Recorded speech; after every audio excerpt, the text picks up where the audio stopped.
They hate when you elevate. The second of losses, I'm handing them out, yeah, I had to go delegate. It feel like I'm floating, I'm lost in the moment, I swear I could levitate. They never believed that I would really fly, I had to go demonstrate. I had to set them straight. They hate when you elevate, elevate, elevate. They hate when you elevate, elevate, elevate.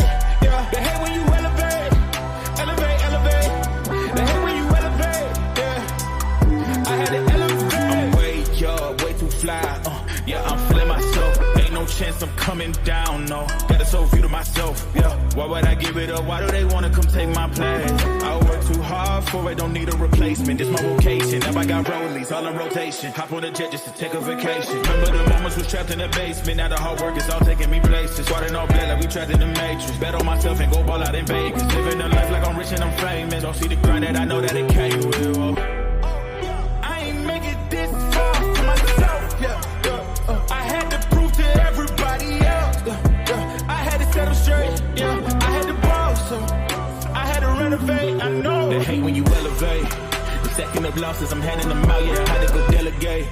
It feel like I'm floating, I'm lost in the moment, I swear I could levitate. They never believed that I would really fly, I had to go demonstrate. I had to set them straight. They hate when you elevate. They hate when you elevate. They hate when you elevate. Elevate, elevate. They hate when you elevate. Yeah. I had to elevate. Ooh, yeah. Why they wanna put me down? So much drip, yeah, I almost drowned in it. I can't come it down. Yeah, I'm way too far. Yeah. I see the flashing lights. Make sure the fashion right, yeah. I'm in my bag tonight, yeah. Ooh, I might just pull up before it. Watch out, the engine is roaring. It's too loud, you can ignore it. Yeah. This that highlights for you. Antonio Mace was good, family. Was good, Kyle Morris. How you can rise to the top. No doubt. Elevate. They hate when you elevate. Elevate. Yeah. They hate when you elevate. Elevate. They hate when you elevate. Yeah. I had to elevate.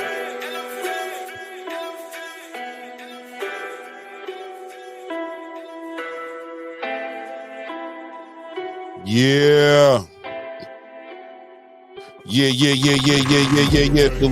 Salute. Salute to everybody in the building. Oh, we got a couple people. We popping in. It's that ATP Combat Media Show. Your boy Clayton Rain. Shout out to my co-host Ray Davis. What's good, Mr. Big Play? We got a lot to talk about today, don't we? How you doing, Ray? Yeah, you're mute, Ray. We don't hear nothing you're saying. No, we don't hear nothing you're saying, man. Ray gonna figure it out though as he's getting his technical situation put into perspective. We are yep. Oh, yep. You hear me? Okay. So it's going through my headset, not my mic. Okay. That's fine. Right. I'm about to switch that up. Give me 1 second. No, you good. Right? I mean, you switch it up though, but I mean, you good right there too though. Yeah, it says headset for microphone. Yeah, we're gonna do this. We're gonna do this too. Okay. Do you hear me now? Yep. Okay, good. We're on the microphone. No doubt. Okay. Yeah, man. FOTY, man. You know what I mean? Come back, FOTY. You know what I mean? Maybe not. We're gonna talk about it, but listen, man, boxing is doing well and alive, man. And what a fight. This weekend. I mean, the card was decent too. You know what I mean? The card was decent too, but the fight that was supposed to deliver, I think, did that. I think it shocked a lot of people. A lot of people didn't see it going that way. And look, I eat my crow, I guess, if we're gonna say that I called for Anthony Joshua to win that fight, and clearly went the other way. But I wasn't in the dark about how I could have went. I definitely was not in the dark about what Daniel Dubois could do, and he did what he could do. Right, he definitely delivered, and we're gonna talk about that, man, because both those guys had a lot to. It was redemption for them. This was a moment of culmination, right? Something that culminated from over a year ago of people down on Daniel Dubois, questioning his heart. People down on Anthony Joshua, questioning his ability to make a comeback from his losses with Alexander, and and all those things, that all the changes he was making, criticizing his constant moving around from trainer to trainer to trainer to trainer to get to this point. And ultimately, this was going to be the night that he got to prove the world right or wrong, right? Mm-hmm. And the fight happened. It's in the books. It's in the history books. Maybe comeback of the year, and we're going to talk about it. And then we also could talk about a couple other things for sure as well, because we got Boots Ennis, who looks like he's made a decision what he's planning on doing. Him and Eddie Hearn seem to finally be on the same page. We'll talk about that and how that looks for Boots at 147, and we'll also talk about fights coming up this weekend as well. Well, we might save that for tomorrow too, because we got Shushu Carrington fighting out this weekend, and we also got Xander Zayas fighting this weekend. We got a lot of fights. Shout out to Tom Morissette with the $5 holla. The Duke of Daniel Dubois, 100%. 100%. We got to talk about it. But now that you have your voice back, Ray, how you doing, brother? I'm good. I'm good, Claymore. I'm good, brother. You know what I mean? Absolutely. It's good to be back. It's good to be back on panels. You know what I mean? I've been chopping up with real boxing minds like ourselves. And it's been dope out there. You know what I mean? Instead of being on these panels where everybody wants to be a debate king, and I'm not taking shots at anybody. So anybody listening in the cut, I'm not taking a shot at you. I'm just talking generalistics. You know what I mean? Where everybody wants to have a conversation about them controlling things. So I'm just happy to be home, man. I'll be honest with you. Salute. No doubt, man. Good to have you. Good to have you back home, bro. I've been busy, man, running around, doing things. I'm on, you guys know I do Blues Channel on 3 days a week. So trying to balance that out with home family life, you know what I mean? So it is what it is, you know what I'm saying? It's a lot to do. Sometimes there just ain't enough hours in the day. Just ain't enough hours, you know what I mean? Let me see. Just know that that's a black that AJ won't be spinning. A block that AJ won't be spinning. Yeah, maybe we'll talk about it. You know what I mean? We'll talk about that as well. Rematch clauses and things of that nature, and the legitimacy and of rematch clauses and all that. But let's just get right to it, man. Let's talk about the fight, man. Let's get right into it and talk about this damn fight. Now, going into this fight, there was a way for either one of these guys to win the fight, right?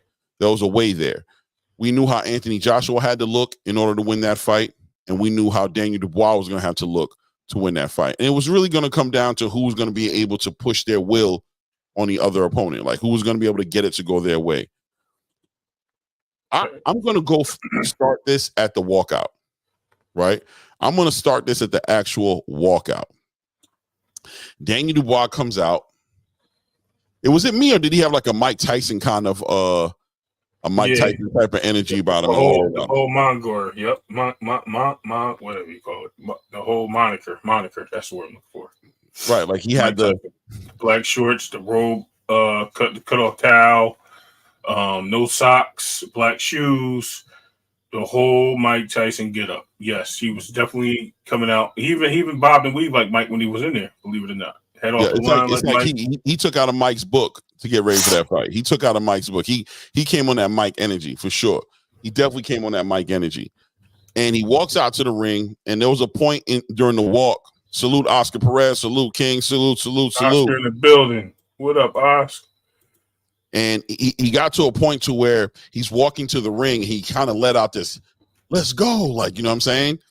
And I just kind of understood at that moment, all right, this dude's mindset, he's completely engulfed himself in the moment. He is in this moment. He's not thinking about anything else but this fight. It's about this moment. 96,000 plus people in attendance. Crowd is going crazy. By the way, that walkout was one of the longest walkouts I've ever seen in boxing. Like, there was a part where they were walking out in the beginning when I thought they were walking to the ring, and they were just walking to the stage. Like, you know what I'm saying? When he finally came out, he was standing in front of the crowd. The crowd was going crazy. I'm like, oh, dude, this dude got a whole nother quarter mile to walk. You know what I'm saying? To get to the ring. Music is bumping. fireworks are going off over the stadium.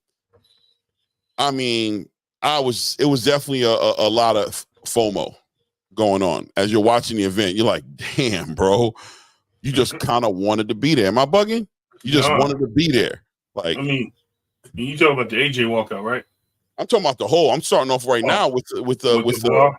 His walk up was mean. Like he had, like I said, his whole Mike Tyson moniker was dope. Like that was just something like I didn't expect.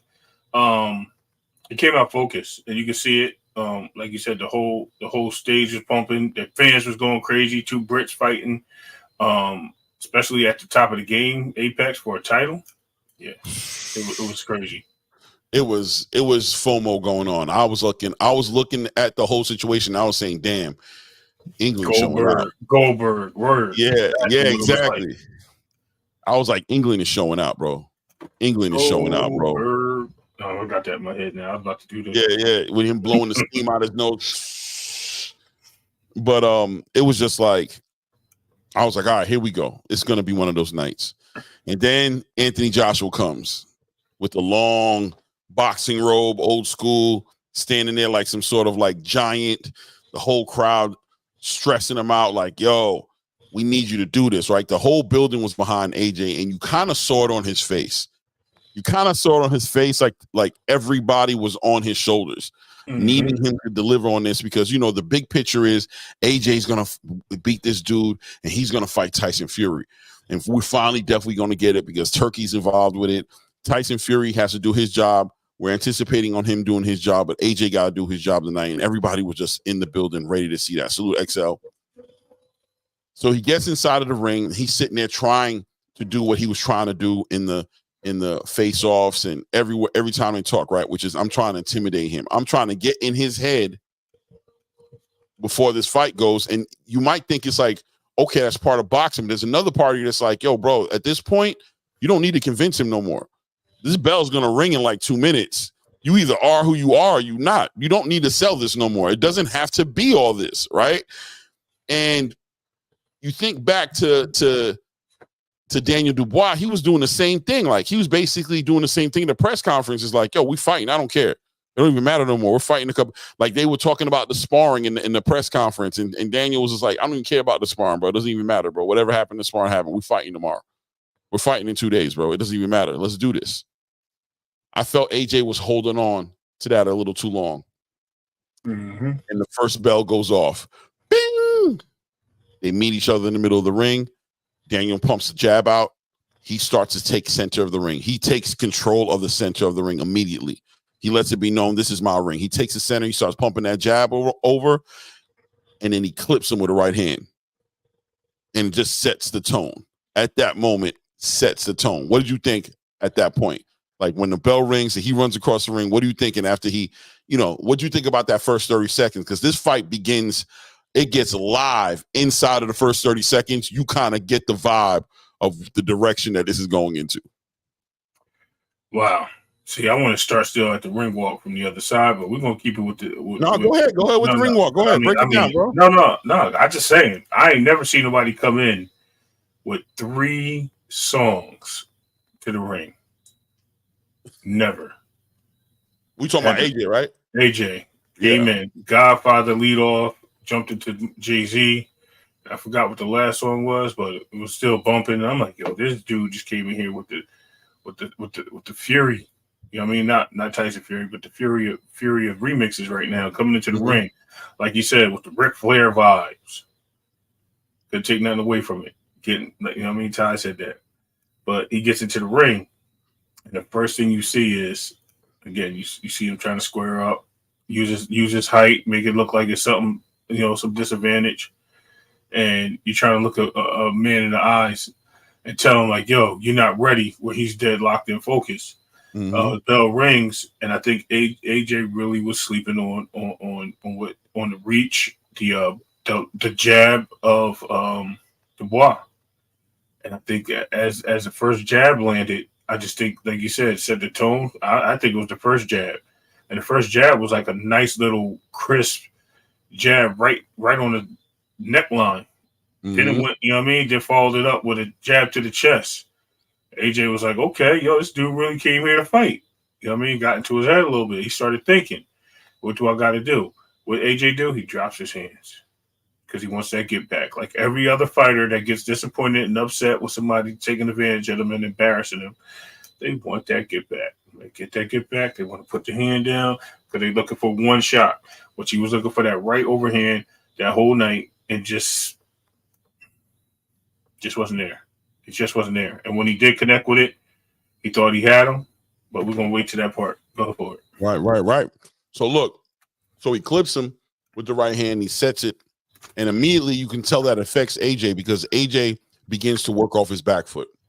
He's trying to go lateral, but he can't help because Daniel Dubois is starting to do these leaping right hooks, right? That he's setting up with the jab. Amazingly enough, Daniel Dubois held the jab down. Like we thought AJ would be the one that was the guy sitting behind the jab and setting everything up behind the jab. But interestingly enough, Daniel Dubois had the jab. He was giving him jabs in increments of 2s and 3s, and they were all being followed up with big, heavy overhand rights, right? And he was also keeping up with the foot movement. He was walking AJ down to the left, forcing AJ into the right hooks, right? Forcing him, hitting him with the left jab, but also stepping out to the left, hitting him with jabs on the angles, and forcing AJ to move into what he needed him to move into. Ultimately, he was clipping him, but AJ was holding him down. But right towards the end of that, right towards the middle end of that round, he throws a jab. He throws a hook. AJ ducks under the hook, gets under his right arm, then starts to go backwards. As he's going backwards, Danny throws the jab and then comes right over the top with a hook and catches him right on the tip of his chin, bro, and drops him. What's going through your mind right now, bro? It's the first round. Yep. It's the first damn round. This man is been clipped, and it was a serious shot. It was a clean shot. It wasn't like he lost his balance. This dude got clipped and took a knee, went down. What's going on through your mind right now? Salute 2 cents. Salute 2 cents. First thing that happened when I seen that, I was like, "Yo, don't tell me we getting another." You know what I mean? Like this is about to be early, bro. I didn't see this coming. Like I seen him winning, but not this early. AJ ain't prepared. AJ, what's up, Chad Ross? I think, yo, he don't know what he want to do, bro. Like, yo, he looked distorted, and then it just looked like his heart was gassed from there. It just looked like everything that he planned for him. The look he gave was that same look he gave him when he was like, "I'll come over there and slap you in the face" in the first presser. And he said, or interview rather. He said, "Yeah, I like to see you try." Right. And he said, "Oh yeah." And he stood up, and when he stood up and he gave him that look, and AJ stopped in his tracks and was like, "Oh shit, what I just do?" That's what it looked like. Oh shit, what I just got myself into. I gotta make a show out of this, man. But he had to get his get back. And that's when you seen him dropping his hands at that point. Because I think his hands was up until he got clipped. Like you said, he came under that jab and tried to back up out of it at the same time. And he landed right. It was like, Dubois timed it perfectly. It was like a detonation on the tip of this boy's chin. Bro, it was perfectly timed. And it's like his head was turning everything to it. He was like, I think it came from this side. So he was like move right into it. Bro. It's like playing baseball, bro. That was Cool Breeze. What Cool Breeze just said right here is exactly what I was thinking. It was a very simple thought that went to my mind because I was thinking like AJ has his hands down, and I'm noticing he has his hands down throughout this round. I'm noticing he has his hands down, but I'm like, all right, he's trying to play this game. He must be trying to bait Daniel Dubois into overcommitting so he can walk him into something, right? When he got clipped and he took that knee in that first round, this is what I was thinking. Where's the defense? This is what I was thinking. But I said, you know what? Maybe he was trying to bait him into something. It didn't work out for him. He just got caught. So I said to myself, okay, let's see if he gets up first of all. When he gets up pretty much immediately, damn near. Like I think about around like 5, like 1, 2, like 4 or 5, he gets up. I'm like, all right, but then he does this. I'm leaning back and I'm kind of drunk thing. I'm sauced up. I'm trying to act like I'm not drunk. Like like I don't know if you ever got a DUI. I never got a DUI, but I had to do a DUI test when I was in the military and I was getting back on the base and I was drunk as hell. And I'll never forget, they let me slide too, but I got on the base, drove all the way from Riverside, California to 29 Palms, California, drunk past drunk, about a good 2.5, 3 hour drive. Got to the gate to get back on to get to my barracks. And they were like, yo, stop playing with me. Pull this car over, bro. They were like, they pulled me out the car. And I remember that stance. The stance that AJ did, that was very similar to my stance. Like, I'm good. You know what I'm saying? I'm trying to play it off like I'm good, but I'm not good. I'm not good. Referee's looking in AJ's eyes. Tells AJ, let me get your hands. AJ puts his hands up like this and starts straddling to the right. He starts heading to the right, and the ref follows him. Shout out to the ref because the ref was definitely trying to help AJ out. And I don't mean shout out to him like he was a good guy, but he was definitely trying to help AJ out. He was trying to help AJ out, right? So I'm looking at AJ like, he don't got his legs under him. That's what I noticed. When he got up, I'm like, he don't got his legs under him. This is going to be crazy. And there's still like about a minute left in the round, right? No, it was like 30. No, it was less than that because the bell rung as soon as they started the fight back up. The bell rung in the first round. No. I'm pretty certain. I think the bell rung it was like the last 20 seconds of the round. And the bell rung when he gathered himself and they made him go back to the ring. And he kind of wobbled back to the corner. You guys let me know in the chat if that happened. I feel like there was some time left.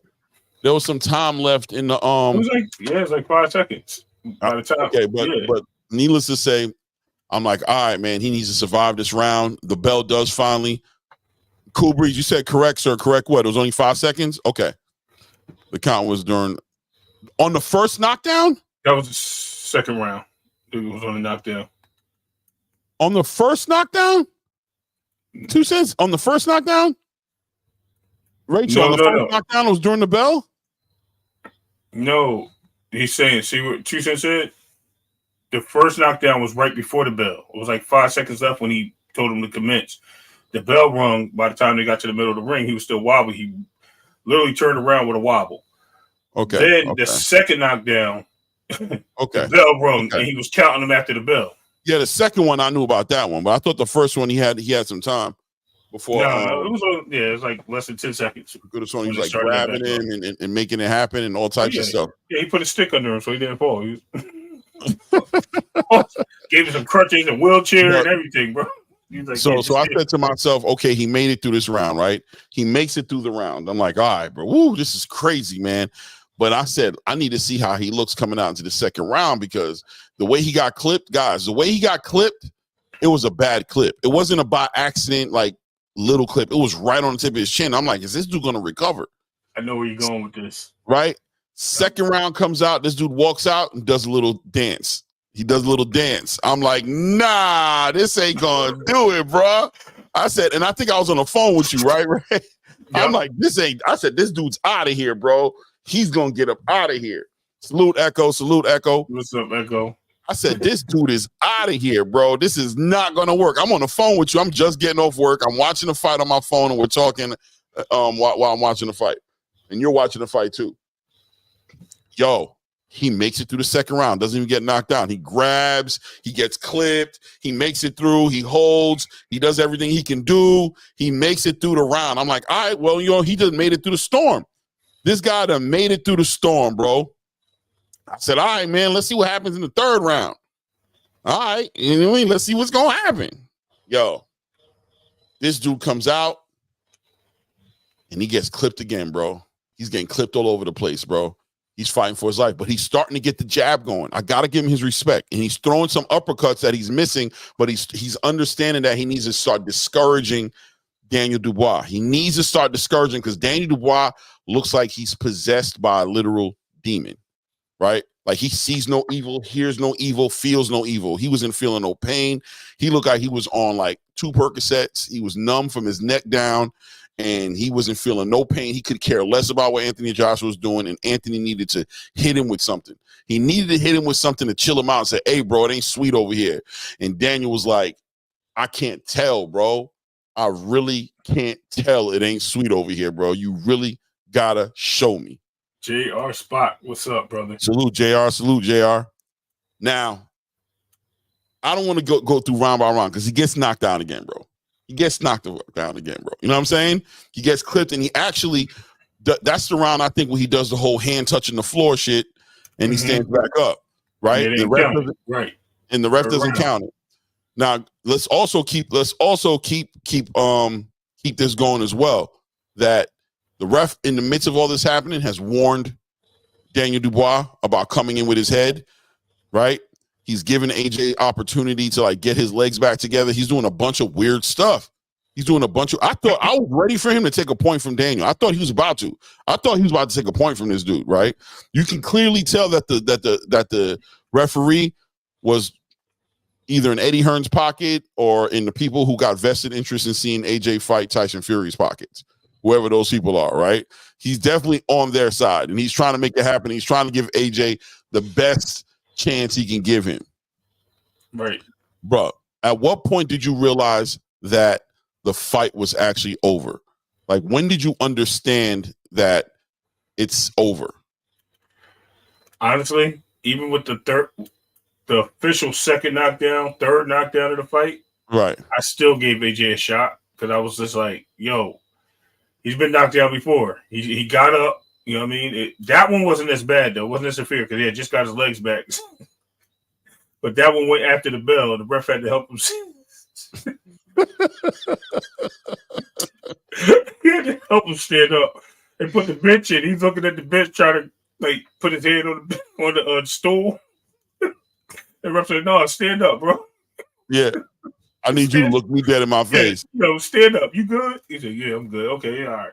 I said, all right, he good. I think he got this. I think he realized enough on what he had to do. And I actually thought it was going to be a Lennox Lewis moment. I was like, yo, this looked like a Lennox Lewis Mike Tyson fight right now. How Mike Tyson was dominant to Lennox Lewis for the first 4 rounds. And then Emmanuel Stewart got in his face and was like, yo, you better win this fight. I ain't going to say what he said because he said some crazy, you know what I mean, non-YouTube friendly stuff. Keep in mind, I'm watching this in silence as well as this happening because I'm not really listening like that. Because I got in silence because I'm talking to you on the phone at the same time, and I also just wanted to watch the fight.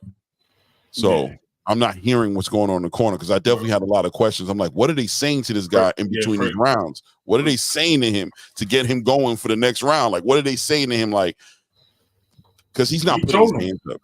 He told him. What he told him? He was telling him, he's like, look, man.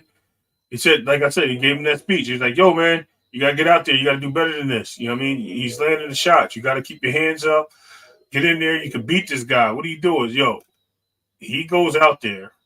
Never mind. You continue. I like your narration better because this is funny. Every time I narrate, I start thinking of what happened. I start laughing. So shout out to Rachel. Rachel said, Rachel, salute. Salute, Rachel. She says, when the ref waved it off and then ruled it a slip, hand signals were off 100%. And I'm pretty sure she's answering about when the fight was over. Right. He did. He did wave the fight off because he wasn't thrown back at that point. He waved it off, but he said he was waving off a knockdown. Right. He's saying that wasn't a knockdown. That wasn't a knockdown. Right. Right. Well, he put his hands up this way. Yeah, he did the wrong way. Yeah. And the crazy part is they rung the bell. I don't know if you heard the bell go off. No, I didn't hear it. The bell dinged, and he goes, no. And he took his hand. No knockdown. He started screaming, no knockdown. Yeah, they hit the bell. Look. That was embarrassing.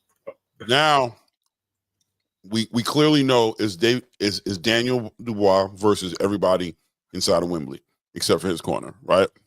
Mm-hmm. So it's time for the payback. We make it through the 4th round. In my opinion, towards the end of the 4th round, I feel like AJ was getting his legs back. It felt like he was getting his legs back. Like he was starting to recover. You started seeing him get more determined with the jab. He's landing some shots. He's smothering effectively. I think he's smothering Daniel Dubois' offense. Like every time Daniel Dubois starts to try to let his hands go, he's grabbing him. He's getting in control of him. He's not letting him do what he wants to do no more. Mm-hmm. 5th round goes. AJ starts off. Daniel Dubois is doing his thing a little bit. He smothers him again, but all of a sudden he's in the corner. AJ does this stick his tongue thing out at somebody in the crowd, like I got this. Lets him go, and then starts hitting him with right hands. All of a sudden he's hitting Daniel Dubois with right hands, bro. And Daniel's backing up and hurt for the first time in the fight. Daniel's like, damn, dog, I don't like that. I don't like the feeling of that. The perkies are wearing off. The perkies are wearing off.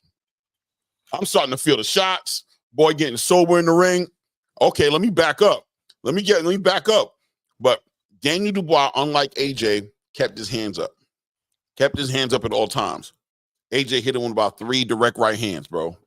On the 4th one, he came in to do an uppercut, and AJ did the weirdest thing in the world. He put his left hand all the way down by his kneecaps and went to hit him with that right uppercut.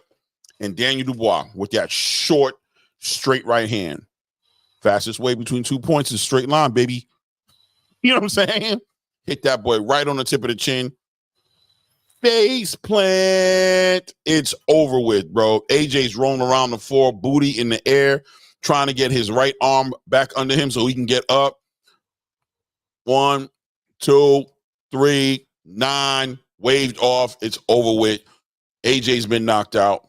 We have a real IBF champion now in Daniel Dubois because people weren't respecting it because he got elevated up, right? From when Usyk vacated the belt, right? The people like, you fought Philip Ergovich, but it wasn't for the IBF title. Now he's an IBF champion. What's going through your mind right now, bro? What's going through your mind? AJ's on the floor. Ben Davis runs across the ring and goes to grab him like he's been shot. Like, you know what I mean? Ricky! You know what I'm saying? Runs across the ring to go grab AJ up. What's going through your mind, bro, at this point? Bro, I'm laughing because when he hit him and knocked him out, bro, like literally, I mean knockout, the first thing I seen was Steve. Like he slid. Bro. He hit him. He slid from this all the way to the end of the ropes, head down, looking like what just. How do you know he had thought what just happened or what he just got himself into? I was like, the ref was like, he's like, you all right? Getting up? What's going on? He's trying to get up, bro. Stumble. That was, and you know what's so funny? It brought me back to Zab Judah. Respect to Zab. When he got clipped by Costa, right? Costa, right? And he was doing the stinky leg, right? And he did the whole wop and everything, Cabbage Patch, everything you can name in the 90s that you can call dance. He did. AJ did that on his knees, bro. He's just out though, bro. Then slid again, elbow. I don't know how your elbow give out, bro. How you go? I'm sorry, bro. That was the worst. That was the worst knockout I think this year. Yes. Yeah, Nicky. Yeah. Exactly what it was. But yeah, it was a bad night for AJ. AJ was just fundamentally flawed the whole evening. Hands too low, backing up with his chin in the air, head on the line. All the things that I thought that Daniel Dubois. Well, look, I want to start off by talking about the right thing because I don't want to discredit Daniel Dubois. What did Daniel Dubois do right? Everything. Box. But he did some major things because going into this fight. Yeah, coming into the fight. Right. Go ahead. Coming into this fight, we knew there was some things that he needed to work on from the Philip Ergovich fight. We understood, right? We were like, yo, he did good in the Philip Ergovich fight. He walked away to win, but he was fundamentally flawed in that fight, Daniel was. And we were saying if he comes into this fight with AJ with that same energy, what Philip Ergovich was able to land on Daniel Dubois, I don't think he was going to be able to walk through that with Anthony Joshua. He had to keep his head off that line. He had to move that head. He had to establish domination and have him on his back foot, right? I personally thought that Daniel Dubois was going to have to salute Dr. Box and Talk, salute Big Sarge in the building, salute.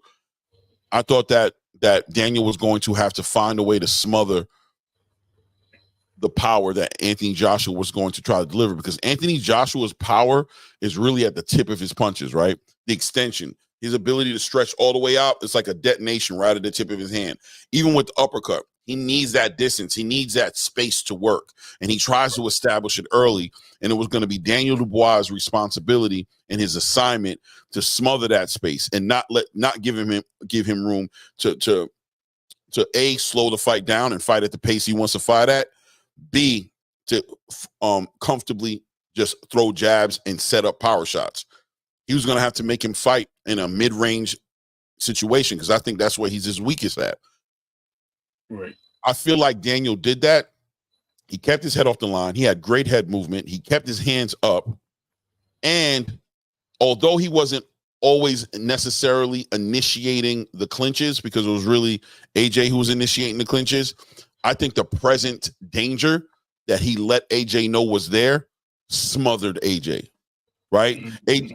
If that makes any sense, right? Like, I'm not smothering you by grabbing on you and everything like that, but the present danger I've put you in by landing effective power shots made AJ become very reserved with letting his hands go and made him very concerned about getting hit. And he started wanting to move around. So he did that. He smothered AJ, but he smothered him with pressure. He smothered him with feints. He smothered him with jabs. He smothered him with offense. Offense smothered AJ's ability to take his time and do what he wanted to do. The boxes got checked, brother. You got to shout out Don Charles and his team over there for getting that kid ready. That guy was ready, bro. He did everything he was supposed to do to give AJ the issues, bro, and it worked. And AJ did everything, which we can talk about that as well, wrong. AJ didn't let his hands go. He didn't keep his hands high, right? He wasn't able to set to slow the fight down by convincing Daniel Dubois, right? By convincing him that, yo, you don't want to keep coming up in here. You don't want to keep coming up in here, bro. This is bad news up in here. He wasn't able to do that. And fundamentally, the worst thing he ever did was backing out, in my opinion, backing out of those situations straight back with his chin in the air. That was the number one thing that he was doing that was destroying him, in my opinion, bro. That backing out with his chin up, he was getting clipped so many times with overhand rights and jabs. It was ridiculous, bro. It was ridiculous, bro. What'd you think? I'm gonna start off with something really juicy and funny, bro. Okay. So, first of all, just like we had the battle of the Rollies week before, we just had the battle of the Balrogs. Okay. We had Balrog from Street Fighter 2 versus Balrog from Street Fighter 4, the 3D version, with all the extra steps, clipping this dude up, bro. So at the end of the day, what was funny was Daniel Dubois came in there, focused, ready to go, without fear, and with a game plan. I think his biggest time of being able to work and change certain things and how to attack Anthony Joshua pays dividends. I think his corner, like you just mentioned, and his team put a game plan together very well. Learned that if you keep AJ off balance and unable to successfully do certain things while he's fighting, keep his hand down, you have it all day. AJ just looked like it just looked. I'm just going to put it this way: AJ looked like he was fighting as Klitschko when he was fighting Klitschko. It looked like his time. Look, that era is a great era. Him, the Wilders, and the Furies, it was a great era. Just look like it's coming to an end very soon for these guys, and I just think that he just looked like the old man in the ring with a young fighter that just was hungrier. That's it. And it just showed that whole fight. It just looked like he was there. He's like, look, I'm the draw. Okay, you beat me fair and square. Like, I don't know. Maybe the guy didn't take his Robitussin, whatever. He didn't feel good. I don't know. I don't care. He got in that ring. He thought he was going to dominate, and he ended up paying the cost. AJ fought like it. Yeah, exactly. That's what I said. He looked like the AJ of old. But I'm just saying, like, Rachel, is AJ, I'm talking about the differences. Like you can see his time is passing by, and it's not just him. I'm just looking at all the fighters of that era. It's just like their time is moved on. Like they were the names for so long. What is it, 20 years now, something like that, close to it. Mm. You know what I mean? Their time is just happened. It's no longer their game for them. Yeah, they can still beat a certain amount of fighters, but you know what I mean, they're still in the game that way. But you know what I mean, not in this heavyweight game. It's a different game now. I think that AJ, I think he's a product of an era of boxing that's just really been weak. Not yet. We about to Country Q for sure. We about to talk about that. That's for sure. Was the card announced? I don't know about the fights. Was the actual card announced? About to find out. Yeah, look up while I'm doing this. See if the card's been announced, because I'm eager to see if the card's been announced. But I know a couple of fights that's on there. Yeah, that card's going to be good, man. I really got to weigh it out and see, because I'm going to one of them, and I don't know if it's going to be to that fight or to Keyshawn Davis, because that's back to back. Keyshawn Davis is on Friday. Duran is on that Saturday. I don't know which card I want to go to like more. Oh yeah, in Philadelphia. Yep. But they only have 2 people in the card, so it's not a full card yet. It's just That's what I'm saying, it's not a full card yet, no, right? it's not a full card. Just Bam and Guevara Exactly. and Exactly. Kukajagin that nobody could say. I'll say it again. Karen Kukajagin, and Jaron Ennis. Right. Well, those 2 fire, definitely. I already put out a video about it earlier because Jaron had put it on his Karen Kukajagin. He tried to say it, y'all. See that? He coughed. He can't. We had the Fargo. Oh man, yeah, that's right. Raymond Ford is supposed to be on there too. Yeah, they don't have it listed That was yet. the fight that I was trying to remember when I did the video. If you guys watch my video, make sure you guys do that, by the way. Yeah, I was trying to figure it out, but yeah, Ray Savage, Ford. But anyway, just to close this out, I don't want to close it out, but I do want to get to the bigger topic in this as well, which is the future of AJ, the future of Daniel Dubois, and the future of the heavyweight division. This conversation is significant because, like Rachel was saying, this is how AJ's always fought. And it was almost like an exposing that was getting ready to happen, but it couldn't happen because really AJ represents an era of boxing. Now, giving AJ all the respect, I really do want to give him his respect and his accolades for being a 2-time unified champion in the division, but he was a unified champion during one of the weakest eras in heavyweight boxing in my lifetime. When I was growing up, heavyweight boxing was the boxing to watch.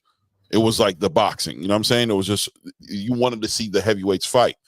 But I say for the past 15 to 20 years, somewhere in that range, I don't know how, you know what I mean? Okay, don't quote me to give you an exact number, but it's been well over 10 where boxing has been weak. Heavyweight boxing has been weak. And AJ was able to capitalize, being athletic, right? Having those physical attributes, tall, long arms, powerful puncher, intimidating, and also more importantly, the people who he had to fight against weren't really the most competitive heavyweights. It hasn't been a competitive division. Even when he fought Vladimir Klitschko, it was a Vladimir Klitschko at the end of his who he was. You know what I'm saying? It was somebody who, you know, Vitaly was retired and Vladimir was like holding it down, pretty much already old.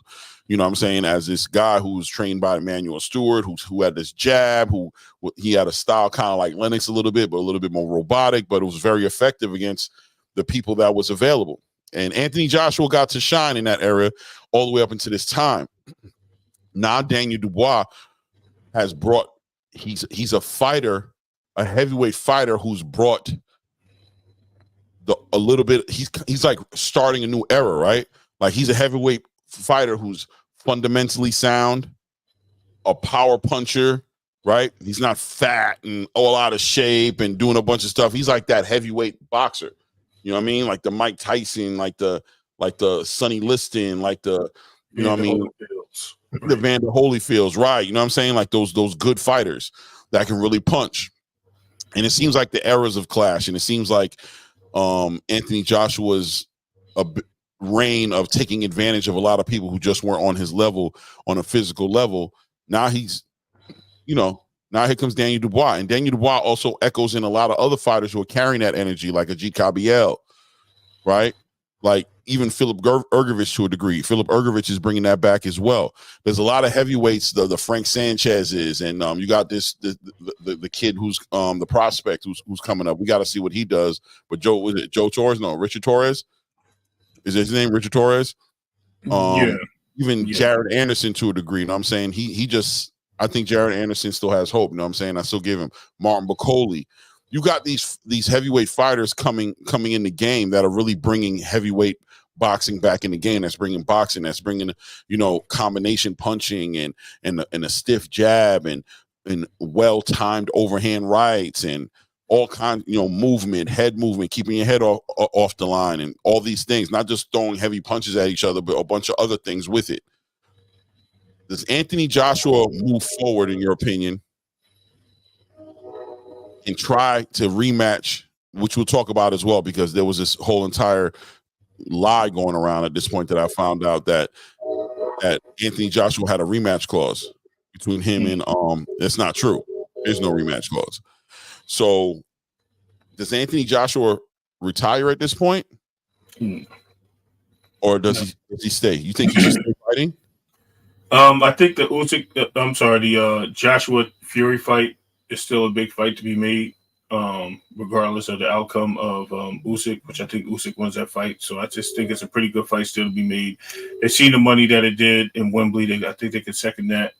They both retire after that point because they wanted Wilder, Joshua for so long. They've been trying to make it. Turkey's been trying to make it. It just didn't happen. Wilder also another one that's from that era where, he could just sit back, no boxing skills, and just punch somebody and call it a day. Tyson Fury is retired, and is also one of the top fighters in of that era. Actually undefeated in that era and was the last one to lose his O.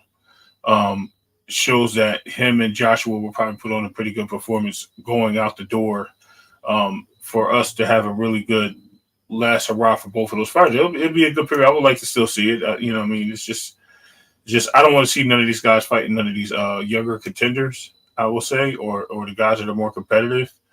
I think right now, if Joseph Parker, who had a terrible loss to Anthony Joshua, fought him right now, he beats Anthony Joshua. Berkovich beats Anthony Joshua. Like all these guys, I think that it's like father times undefeated, and I think it's starting to.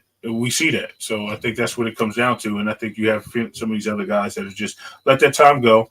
And the greatest thing I like about this heavyweight division, you have no. I mean, there might be a few undefeated guys, but bro, I like the fact that a lot of people have a loss on their record. It shows competition, and nobody's like saying, "Oh, he's ducking him, he's ducking him." It shows that they have fighting spirits at the end of the day. Even with losses, they still have fighting spirits, and that's what boxing is about. It's not about having an O. It's about can you come back from your, poor performance and improve on it. And perfect example is Daniel Dubois just improved on every skill set that I didn't even know he didn't have, which is crazy. So salute to him and his team. Salute to Anthony Joshua, and I might have said Anthony Joshua, I meant Daniel Dubois. But salute to Anthony Joshua and his team, and hopefully he doesn't. If he does ride off, hey, he made a big payday, and he gave us some good fights. So, either way, I can live with it. No doubt. I personally feel like when it comes to Anthony Joshua, it's one of two things, bro. You either in it with purpose or get out the way. You're gonna get hurt. And I mean it, right? The Deontay Wilder fight, okay. I don't think he has anything to gain from it except for money from Turkey. And look, Anthony Joshua's rich as fuck, bro. He's right there next to Canelo, money wise. He's getting busy because he gets money 10 different ways, not just in boxing. He got athletic wear.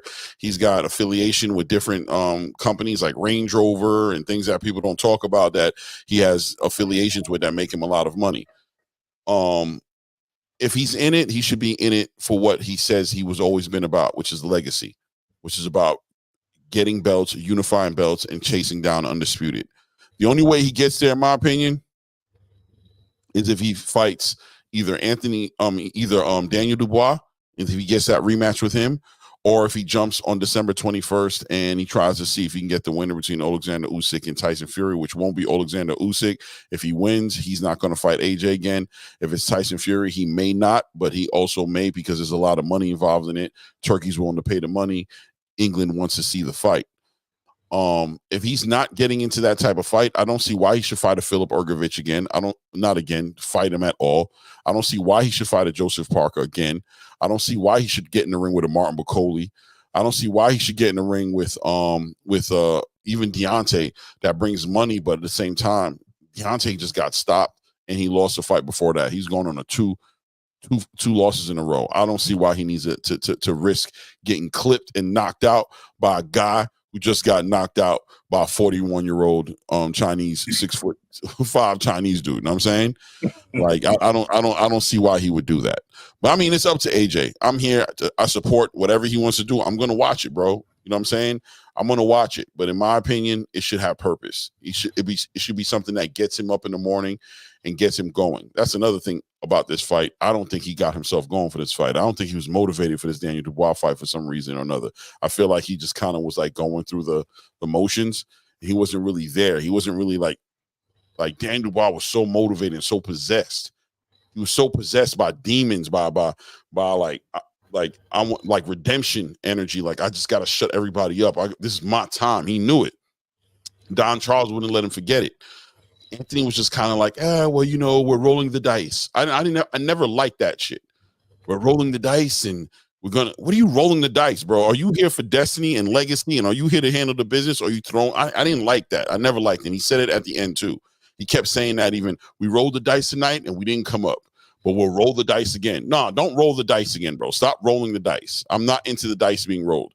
This is weird. This is weird talk. I'm this close at saying pause when you say that. I'm this close. You know what I'm saying? So at the end of the day, he has to figure out who he wants to be, and if he's willing to make the sacrifices that needs to be made to do it, because it kind of looks like the Silk Sheik thing. It looks like the Silk Sheik thing that Marvin Hagler was talking about. You know what I mean? So we'll see what's happening. Okay, did you hear what they were saying in the UK about Dubois and his dad putting a hex on AJ? I know I didn't hear about that, Nick, but I'm sure everything it looked like AJ had every hex, every bad luck, every black cat crossed his way before he got in the building. Every single bad omen that could happen to AJ happened that night. I believe everything happened and then some. You know what I'm saying? Everything happened to him and then some, bro. When it comes to the bad luck, everything round 1 to the 5th, he was getting rocked. Dubois deserves credit. 100% Vietnamese style. Shout out to Vietnamese style in the building. 100%, brother. That is a big fact. You know what I mean? It was a one-sided ass whooping. It was all domination, and Daniel Dubois really just showed, like, if you're not going to step your game up, and listen, Daniel Dubois is not a fluke. This is not just about AJ having an off night. Daniel Dubois did it to Jarrell Big Baby Miller. He did it to Philip Ergovich, and he just did it to AJ, bro. He's certified. He's that guy in the heavyweight division right now. He's a scary guy. I don't care what nobody says. Tyson Fury and Alexander Usyk looked into that ring and said, I might retire after my next fight. I'm going to do this rematch, but I don't want to fight this. This is not necessary. This is not necessary. Especially Alexander probably looking at like, yeah, bro. I remember that.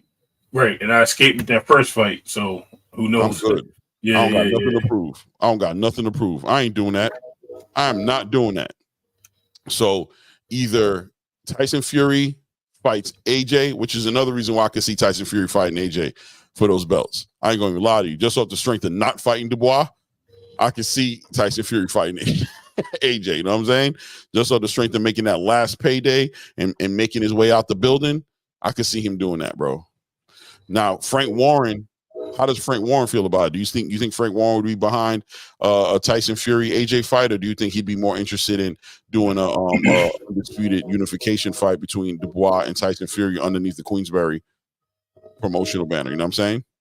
Because they're both Frank Warren fighters. I think he'll entertain the fact that the money's there first, and knowing that if AJ wins, that becomes a bigger fight for Dubois.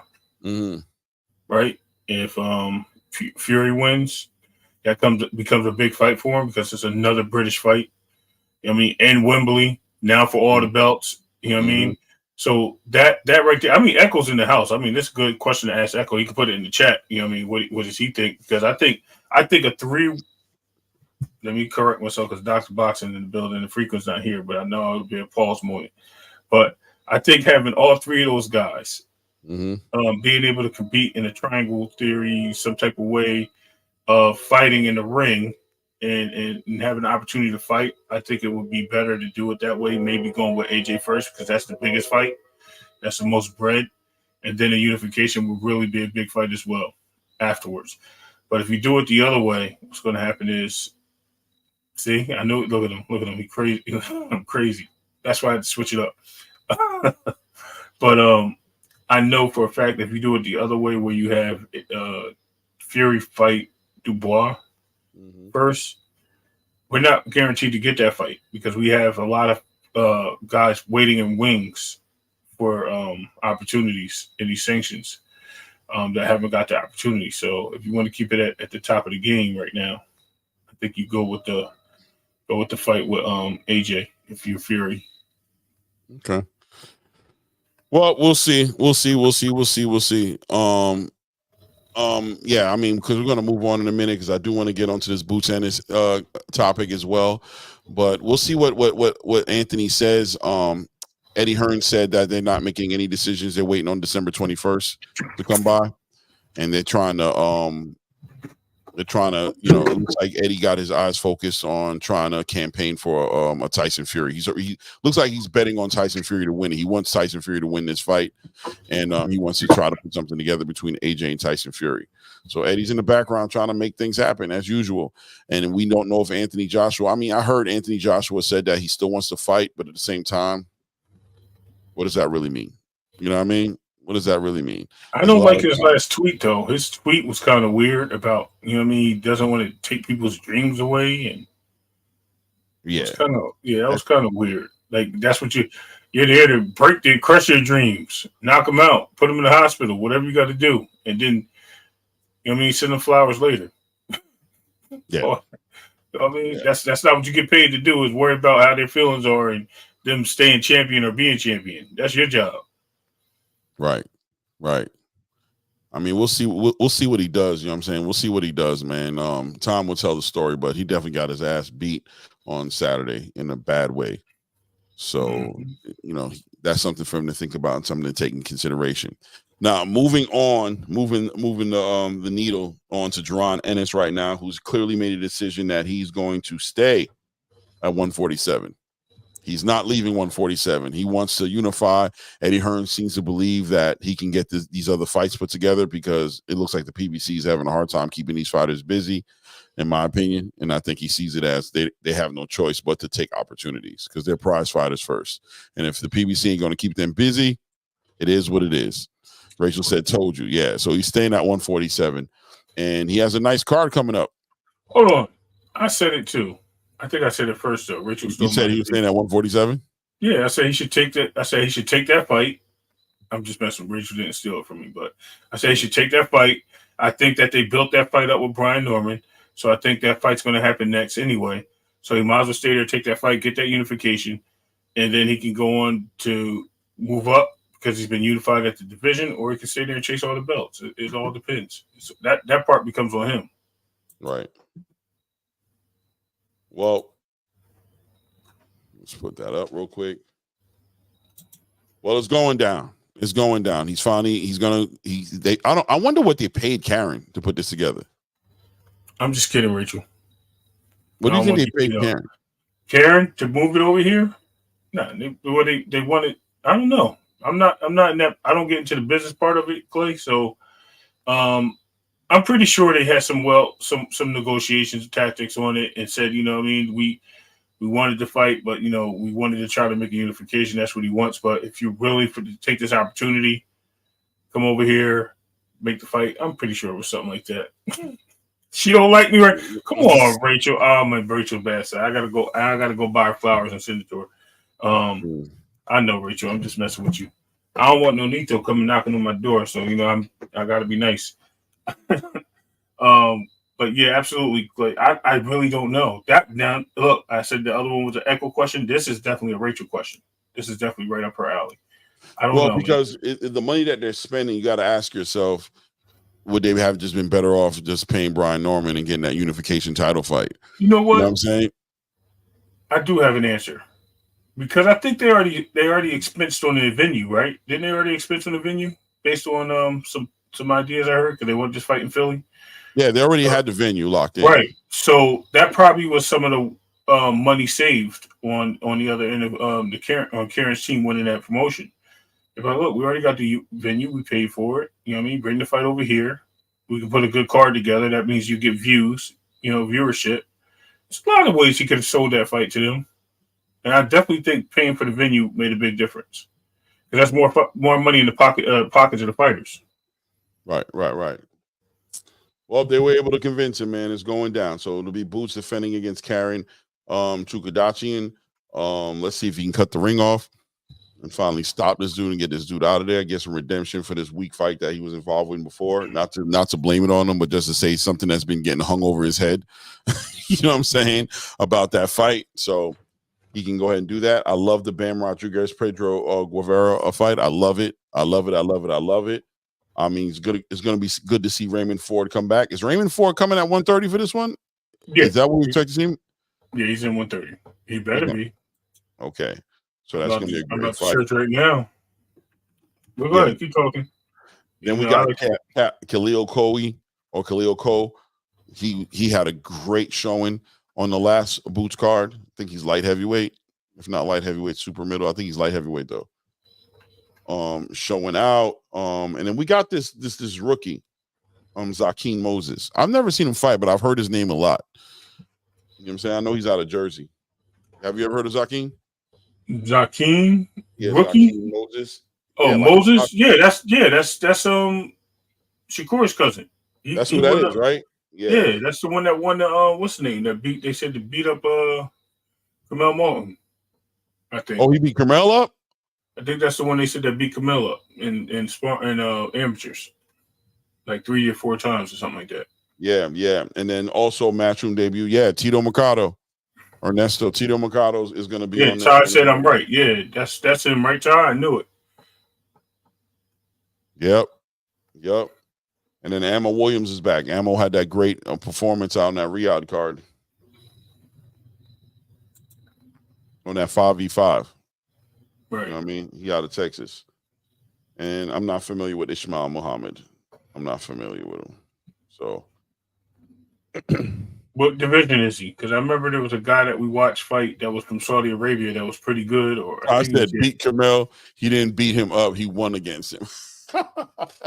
Oh, okay. He just won. Okay. I'm just saying, the way Shakur put it, am I wrong when Shakur was talking about it? I'm just sorry, Ty. That's what Shakur was like, yeah, he beat the brakes off of him. Blah, blah, blah. Y'all heard him talking about it. But if he just beat him, it's cool. If he just won against him. You think Boots unifies at welterweight division? You think he gets it? Yeah, absolutely. Because they already sold that fight, Clay. The Brian Norman fight is definitely going to happen, yeah. So that unification, I believe, is going to happen. Right. Now, as far as I'm going undisputed, that's what I meant. I don't see that. Unless Stanionis, I think Stanionis and what's his name are in that scene, but he has to get in the way, though. I don't think he's ranked high enough, Jalil Hackett, to fight Stanionis. But, I mean, it's hard to say, Clay. I mean, I'm not the promotional companies and all these. You're dealing with Top Rank and Matchroom and Top and PBC. It all depends on how they move here. So let's see. Conor Ben could get in the mix with Stanionis. That'd be a good fight to make.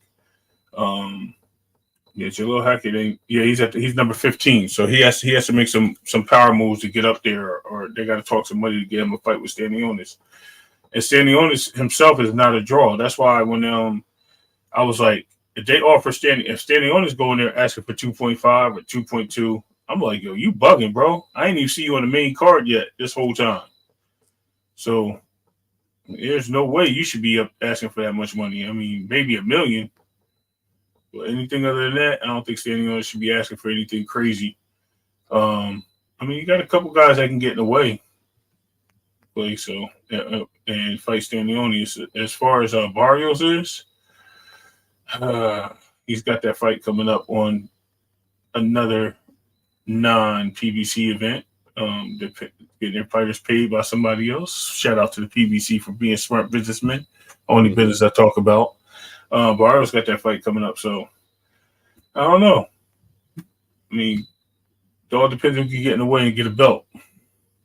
Right. It looks like it's gonna be a good card, though, man. Looks like it's gonna be a good card. Before I put the cart before the horse, does he even beat Brian Norman to become unified? That's another thing that happens if they make that fight. Does Boots even beat him? Yeah. I mean, look, it's in the air. I guess I'm going with Boots, though. I think Boots does it. No, I understand. I'm just saying I just don't want to put the cart before the horse because anything can happen. Yeah. I mean shit, Karen Kukajagan can beat him with some phantom punch. We don't know. You know what I mean? So right. One fight after another one. You know what I mean? We don't need to jump, but we know what the mission is. Mm-hmm. Absolutely. And if everything goes according to his game plan, the question is, does he have the ability to do it? If everything goes his way, will the division cooperate with him and give him the fights he needs to have to be able to go ahead and do it? Let's not provide any excuses for AJ. Oh yeah, they put NyQuil in his coffee. That's his Big Sarge. What? That's what Big Sarge is saying? No, I'm telling Big Sarge. I'm giving him all the excuses in the world. Yeah. They put him on the same regimen as Ismael Barossa. No doubt. Nah, man. No, Daniel Dubois is tried true, bro. He really is tried true, bro. Like, you got to give him his respect, like, straight up.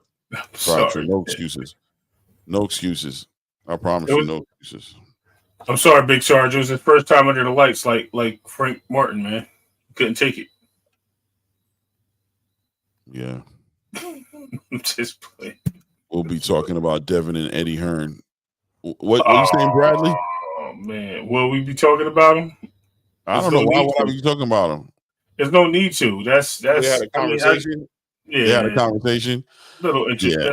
That's outside of boxing stuff. And I mean, what happened? Was it something crazy? No.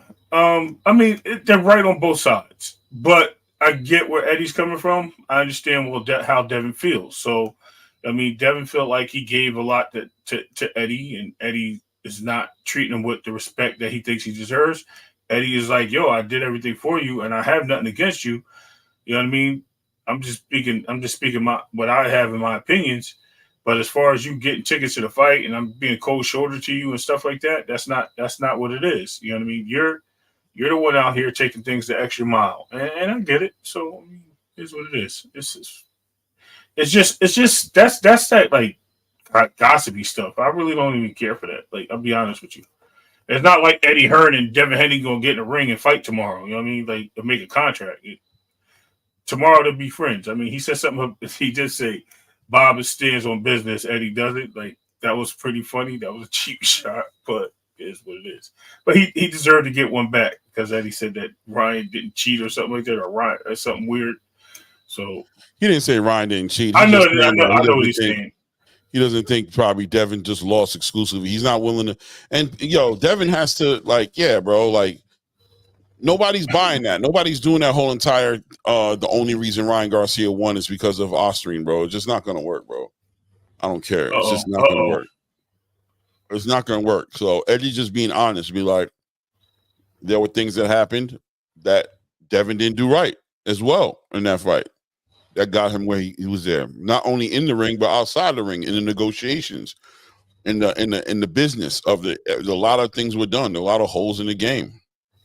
Right, I agree with you to the point of the holes in the game, but I will say this: I disagree with you on him winning that fight because of the Osirine is in the system. Because if we didn't know it was in the system, we gave him the win, right? But the fact that we know he cheated, what did that do? What does it look like without Osirine in the system? So I have to, from the conclusion of all the things that took place, I have to give the credit to Devin standing on his own too, saying that. And I think we already had this discussion, you and I, back and forth.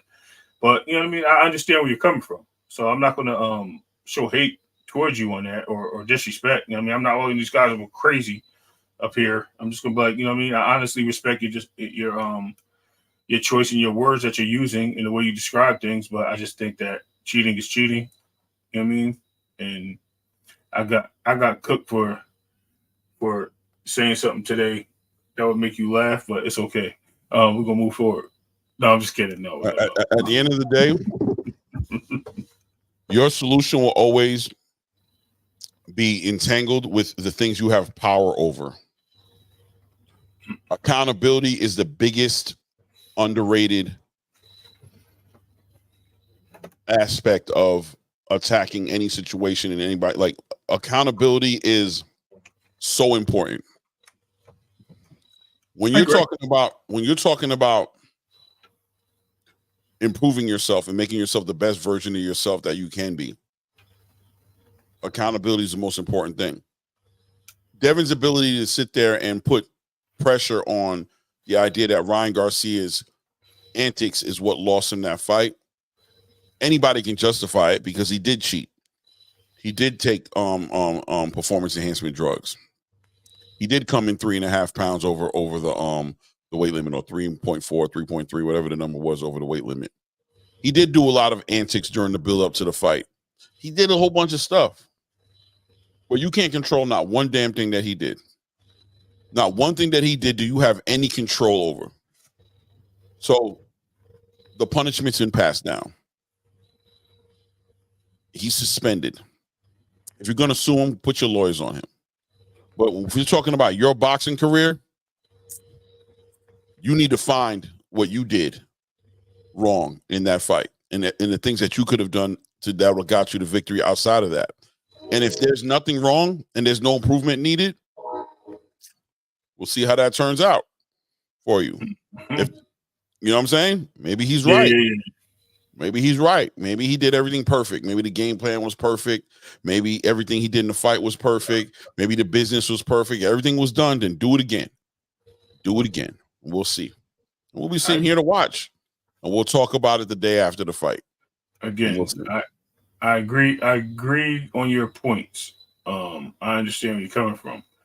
But again, I think some of the stuff that he says, and Devin's known for saying things and misspeaking on things and then later correcting himself. I don't feel that he said that, you know what I mean, everything he did was perfect. I think he meant like to the buildup, him doing the things that he thought was perfect, not that he did everything perfect to win the fight outside of what took place and he should have done it in the ring. What he's saying is, I trained right. I did everything right. I did this. I did that. You know what I mean? I felt this way. And I know he didn't use those words, and I'm putting words in his mouth, so it's kind of like, in my opinion, of what I think. But I've known him to say these things before, and I think that he believed that he was ready. He had a great opportunity to win that fight, and he prepared well. Now, as far as the words that he chose to use and the way he said it, yes, I see where you're coming from. That's what I said. I can't argue what he said.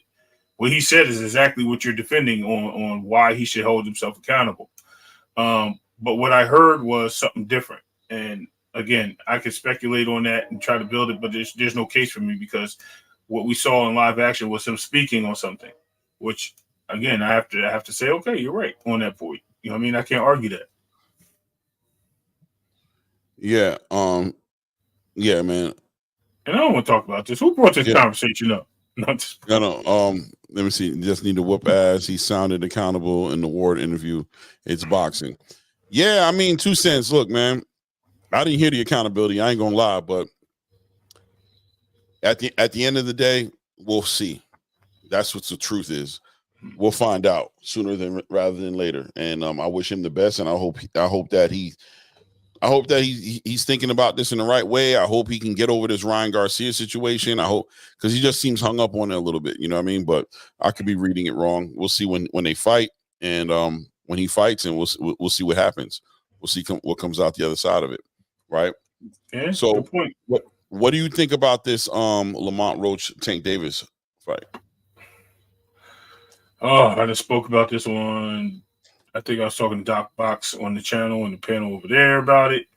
I didn't mention it nowhere else, but I did talk to you about it. And I think it's the craziest, most weirdest thing that I heard his team say about him fighting Shakur Stevenson. And I'm telling him, Tank Davis, your team is ducking certain fighters. I'm not saying Tank is a duck, his team. Because I remember for the last 3 months, they've been saying, Shakur, we're not fighting you right now. You don't bring nothing to the table. We just did that with Frank. It didn't make any money. We need to fight somebody that's going to bring a country with them. All these things. Oh, matter of fact, Shakur is fighting Cordina because I remember later on they talk about Cordina. Oh, yeah, man, he's fighting this guy. Because that whole thing came from Coach Kenny about him pulling fighters up and things of that nature and not taking the fight. Bro, they never sent him a contract, Shakur a contract, but yet they go and find Lamont Roach, who's at 130. This is like the 4th time they pull somebody up to fight Tank. And then on top of that, he's a black fighter, which they said they didn't want to fight. They said they don't bring nothing to the table. Like, what are we doing? What are we talking about? You couldn't, because Ryo said that he didn't want to fight you at your weight. Now I hear people cry, oh, well, negotiations, Ryo didn't want to come to 135. He doesn't have to. He's a champion at 140. Sorry to bust your bubble. That's not the way things work around here. He has just as much say as that. So if you wanted to fight the guy, to beat the guy, then you got to go see him because you want to fight him. And if that's where he's at, you go see him there. If not, bye-bye, see you later. So it just seems like it's okay for them to pull people up, do this and do that, and just create nothing. Now, and I get it. Listen, it's in the DMV, so it's going to be a big fight for that purpose because it's going to be a local fight for both gentlemen. Maybe they make that at if they could do that at RFH Stadium or whatever it is, Gillette Stadium. No, it's Gillette's in New England. I don't know. The Washington Commander Stadium. If they can do it over there, that'd be dope. But other than that, University of Virginia, somewhere like that. You know what I mean? Some big school, even at Baltimore Stadium where the Ravens play. You know what I mean? Like any stadium like that, it's a dope site. It's a dope fight. You can do that. But as far as this, you know what I mean? We can't fight Shakur because of this. Yeah, he did flip a coin. You're right. He flipped a coin, right? Devin or Shakur. There's another one. I'm telling you, man, it's that team. That team's been running from fighters for a long time. And I hate to say it, they ran from Devin because all this time, Leonard Elby saying, yeah, Tank can fight at 140. He just said it, right? He can fight Ryo at 140, but he couldn't fight Devin at 140. He too big. Tank want to stay at 135. He too small. It's just funny how his team moves. So shout out to Tank Davis. I think you are making the right decisions based on your career, and you just fight whoever they put in front of you.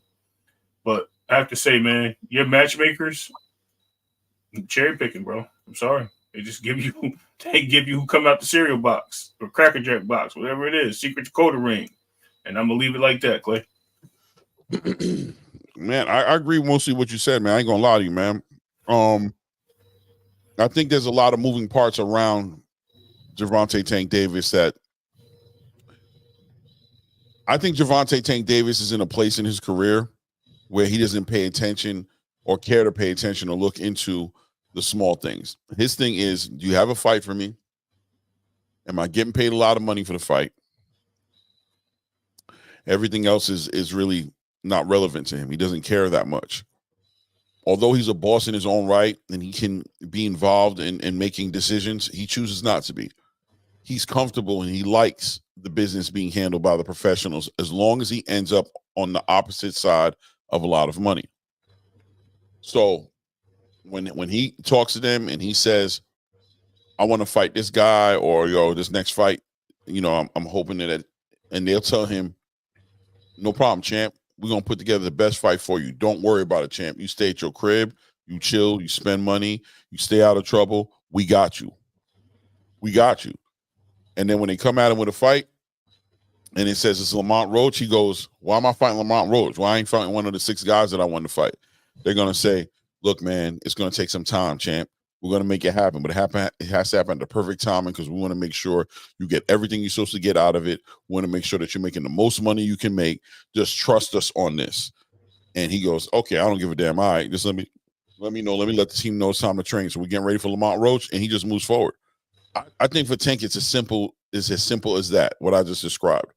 And I think what's going on around him is not necessarily about cherry picking. It's not necessarily about fear of Tank losing. It's about capitalizing and making the most money possible. It's about paying fighters the smallest amount possible, because paying Tank all that money, they have to be conscious of what they're paying these fighters that are fighting Tank. It's not spare any expense. It's not pay the premium. You know, it's very similar actually to what Eddie Hearn did with Jerron Boots Ennis when it came to the Brian Norman situation. Like, yeah, I'm going to give you all these fights. I know you're asking me for them. I'm going to work to get them, but at the same time, it's going to be for the right price because I want to make money. And I think there might be some issues with the budget. I think that the pockets aren't as deep as people would like to believe it is. You know what I'm saying?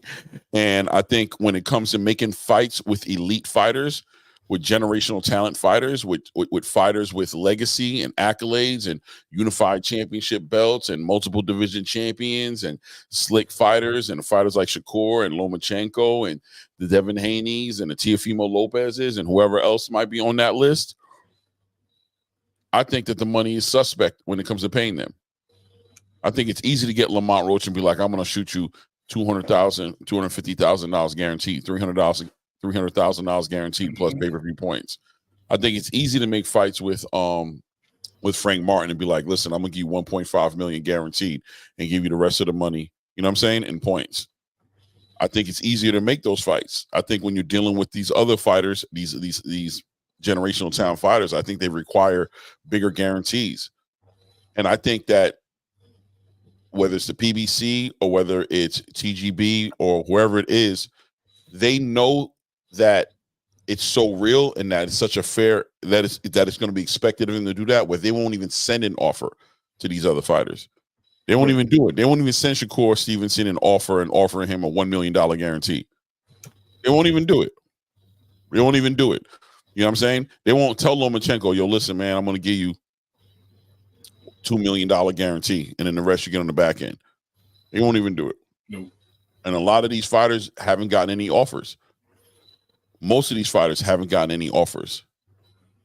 But the community gets communicated. They get the communication that the B-sides are asking for a whole lot of money, that they're not being reasonable, that you can't negotiate with them. And then you got the whole B-side community who's like, negotiate what? We haven't even been offered anything. We haven't even been offered anything. What are we going to negotiate when we haven't even been offered anything? And I think Tank's in the dark, Ray. I ain't going to lie to you. I think he's in the dark, bro. I don't think he cares to be in the light that much. As long as they schedule him and they're paying him, and ring my phone when you get it figured out. Until then, I'll try my best to stay off social media. I'm not promising you nothing, but I'll try my best. And I'm going to stay out of trouble, stay in my crib and not be out here in these streets getting in trouble, getting pulled over, partying places I ain't supposed to be at, doing things I ain't supposed to be doing. And you reach out to me when you got the business done. I don't want to deal with the business. I don't want to deal with the business. Like Eddie Hearn said, a lot of these fighters want to be promoters on paper. That's it. They're not trying to be real promoters. They're not trying to get involved and sit down in the meetings and, you know what I mean, help negotiate and work out deals and all that. They're not doing that. Right, Rachel, right? Just ring my bell. Ring my bell. Ring my bell. That's all he's concerned about. That's all Tank cares about, bro. And I don't know if he needs to be concerned about anything else. Now, I'll say like this. A shout out to, I think Ryan Frazier said in here that Tank needs to take control, grab the helms of the control of his career and help guide his career. Tank can be held accountable for that because he's the one who went out and said he's coming for niggas. He's the one who said that. So he had to have known when he said that he was going to have a hands-on approach about making these fights. He still has, you know what I mean? You still have discernment to know that your company, the people that manage you have no vested interest in you making these big fights, bro. They don't, especially against fighters who haven't even headlined pay-per-view cards, like Shakur Stevenson.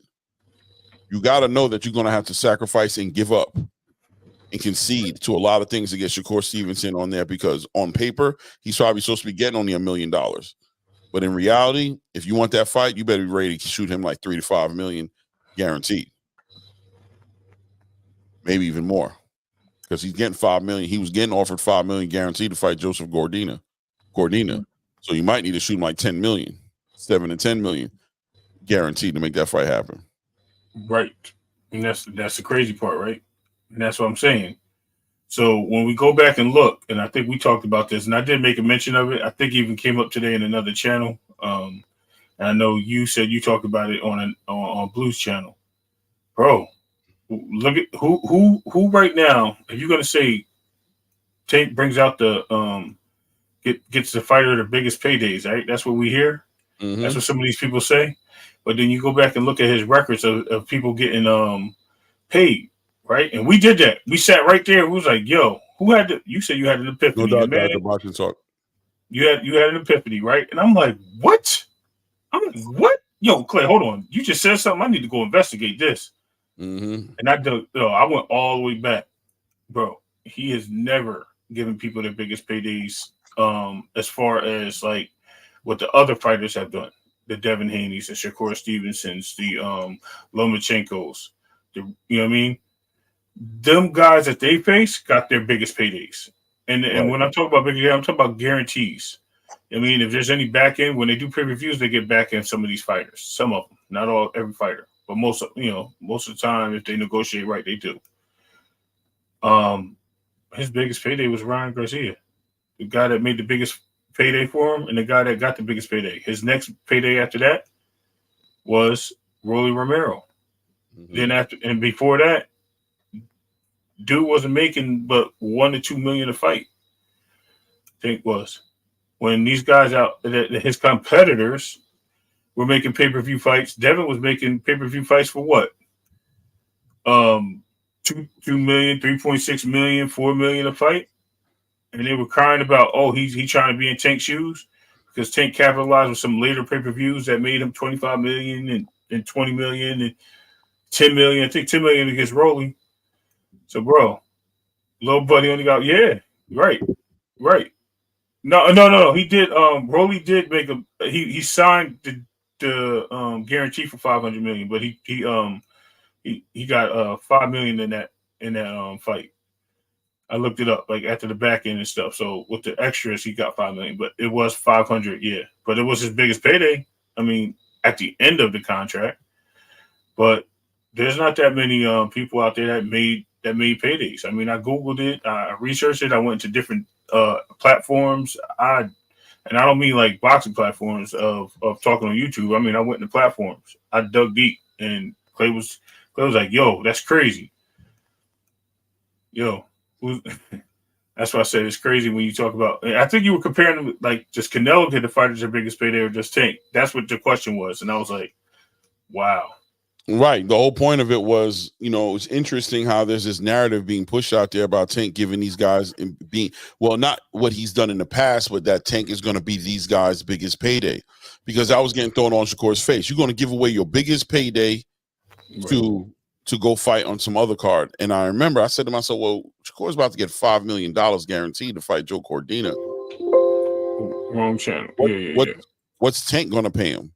You feel me? I'm like, well, what's Tank offering Shakur? Like, is he offering Shakur $7 million, $10 million? Is Shakur walking away from his highest payday, or is he walking into his highest payday? You know what I'm saying? And that's when we did the research and realized, like, yo, in order for Tank to pay Shakur his highest payday, he got to beat that $5 million. Is he going to do that? Is that what he's offering? Because Lomachenko walked away from the table like, you got me messed up. That was Ty. I knew I heard that today somewhere, and I was like, yeah. So Ty, y'all did break bread on that today, because I had said that a little bit on Doc's channel last week sometime, but you did say something. Okay, I knew I heard it, but I don't know. I guess people are talking about the link and stuff. It's StreamYard. Oscar was asking what the link was exactly, because it's the first time probably using StreamYard. Yeah, Oscar, he's saying, what's the StreamYard link for? That's to be able to come up on the channel, Oscar, if you want to come and build. That's why. Yeah, 2 cents. Loma definitely felt lowballed, and that's because they came in with that energy of, you're going to take what I give you because I'm your biggest payday, that A-side privilege energy. And I'm telling you, for these guys to put together these big fights, man, these super fights, it's going to take some super bread. And I'm wondering if PBC's pockets is super deep, or is it just like, all right. Right. All right. You know what I'm saying? Is it all right? You know what I'm saying? All right, yo. Is it all right, or is it like, yo, we ready? Are we ready? Is the PBC ready? You know what I'm saying? Are they sitting there like, yo, I got 10 million for you, 20 million, 5, 7 to 10 here, 10 to 15 for you. You know what I'm saying? I'm ready to put these fights together because we know what it's going to take to put these fights together. Are they doing that? Are they ready to give the points or whatever? Like Devin said, give me the same deal you gave Ryan. Are they going to be ready to do that for these fights? Because I think Ryan got like 3 million up front, right? Something like that. But he got crazy points on the back end. Did Ryan get 3 up front? He might have got like 1.5 too. No, it was up there. Ryan got. I gotta go check. I thought Ryan made like. Yeah, he got 2.5. Ryan got 2.5 and Tank got 5.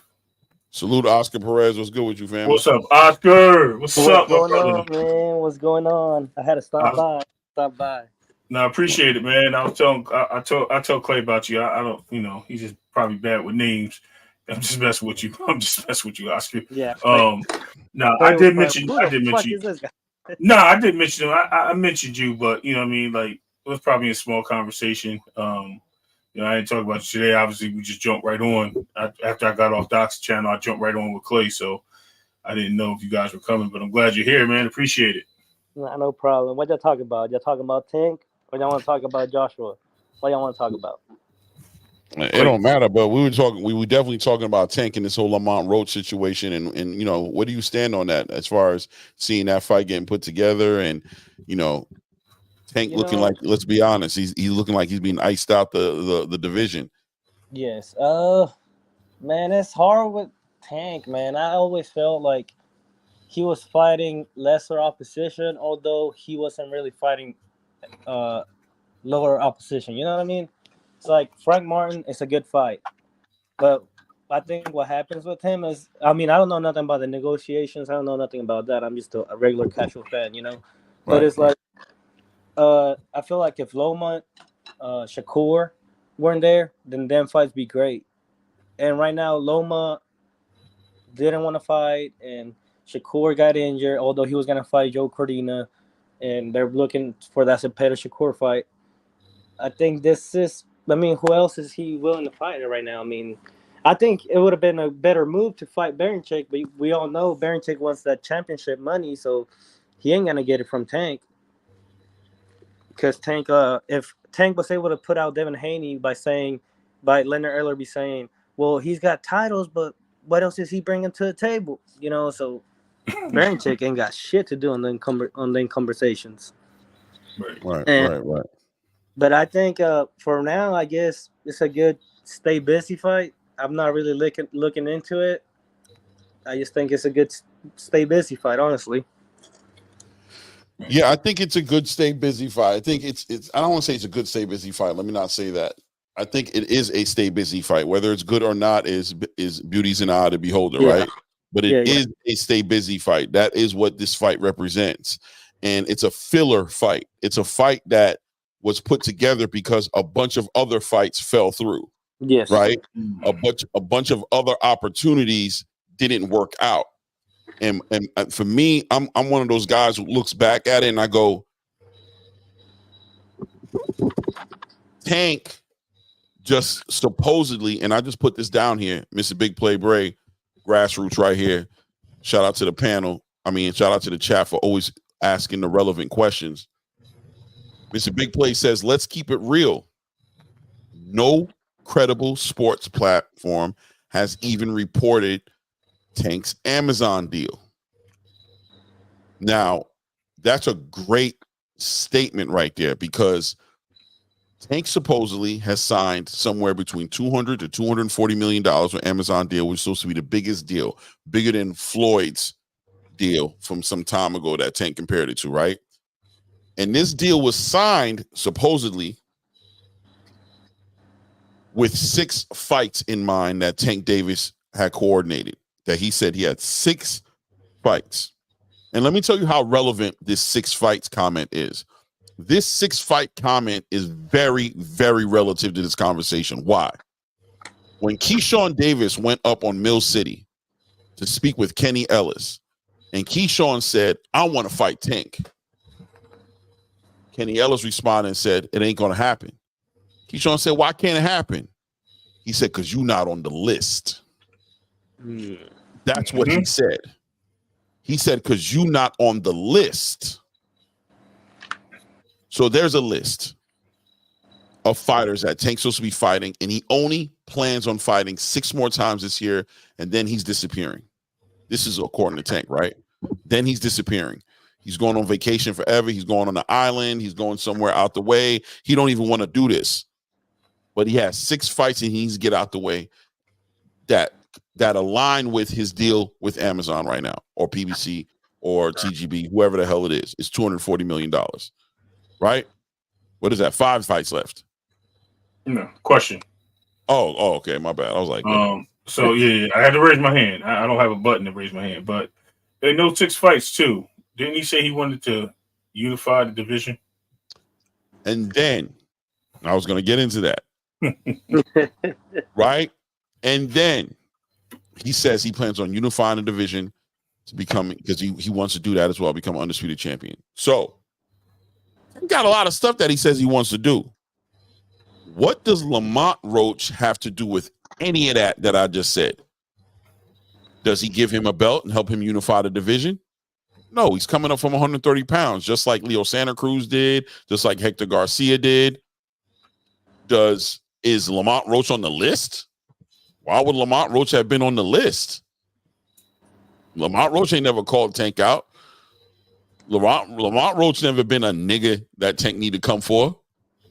So why hasn't offers been sent to the people on the list?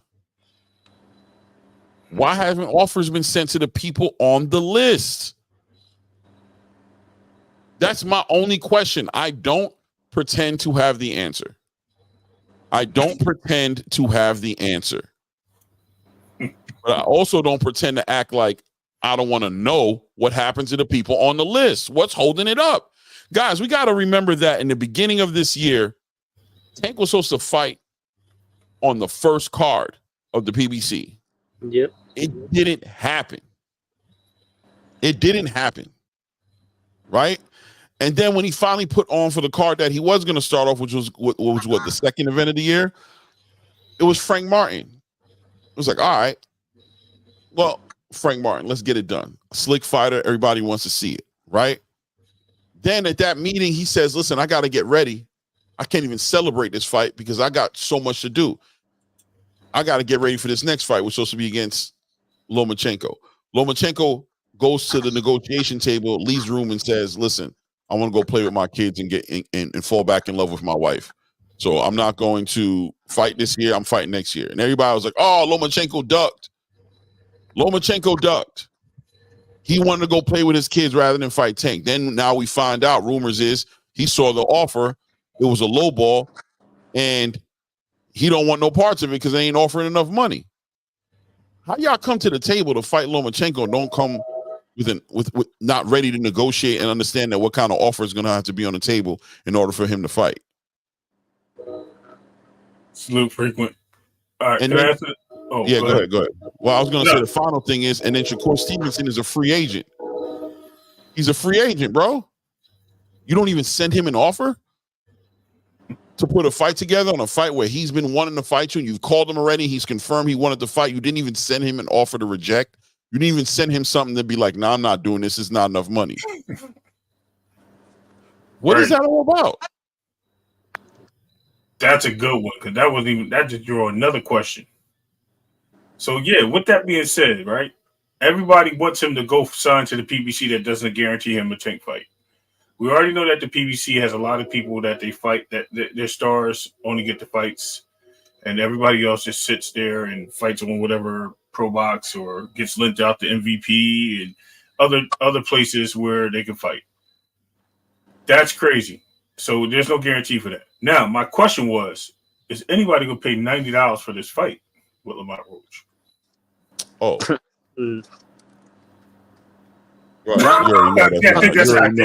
I think that settles it. That's my point. Okay. All right. Okay. So I'll pay that for a ticket. there you go. Okay. I just want to make sure that I'm I'll not pay like 100, $150 to go in there. I'll pay $350 to go and see that fight. You know what I mean? Just to see Tank perform. If I can get in the building, I'll pay to go see it, but I ain't paying no money sitting in my crib and no. No, they ain't. Right. I gotta have a whole experience, bro. I need to get drunk and eat good food and you know what I mean? Scream top of my lungs, you know what I mean? All that shit. Thank you. Okay.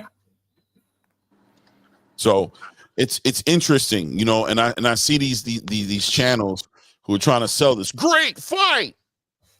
This is a great fight For the local market, yeah. And I'm like, yeah, but these dudes live in Texas. You know what I'm saying? They ain't local to them. Listen, man, I get it, right? Like, you're a fan of a fighter, so you're supporting your fighter. I don't relate to you, right? Because I don't think like that. But I understand that that's your position. And that's how you stand in your position. This is how you call it. But me personally, I'm calling for my fighter to fight the fights I want him to fight.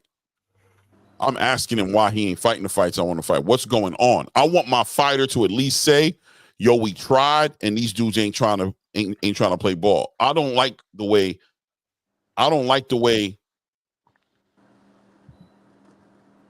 Tank is looking in this situation. It's not cool, bro. You know what I'm saying? I don't like the way he looks. And I say that very reluctantly because I'm also a Tank fan. I love to watch him fight. But he's made his intentions clear. And it's, what do you want me to say? Like, I'm not going to sit here and not acknowledge what he said, bro.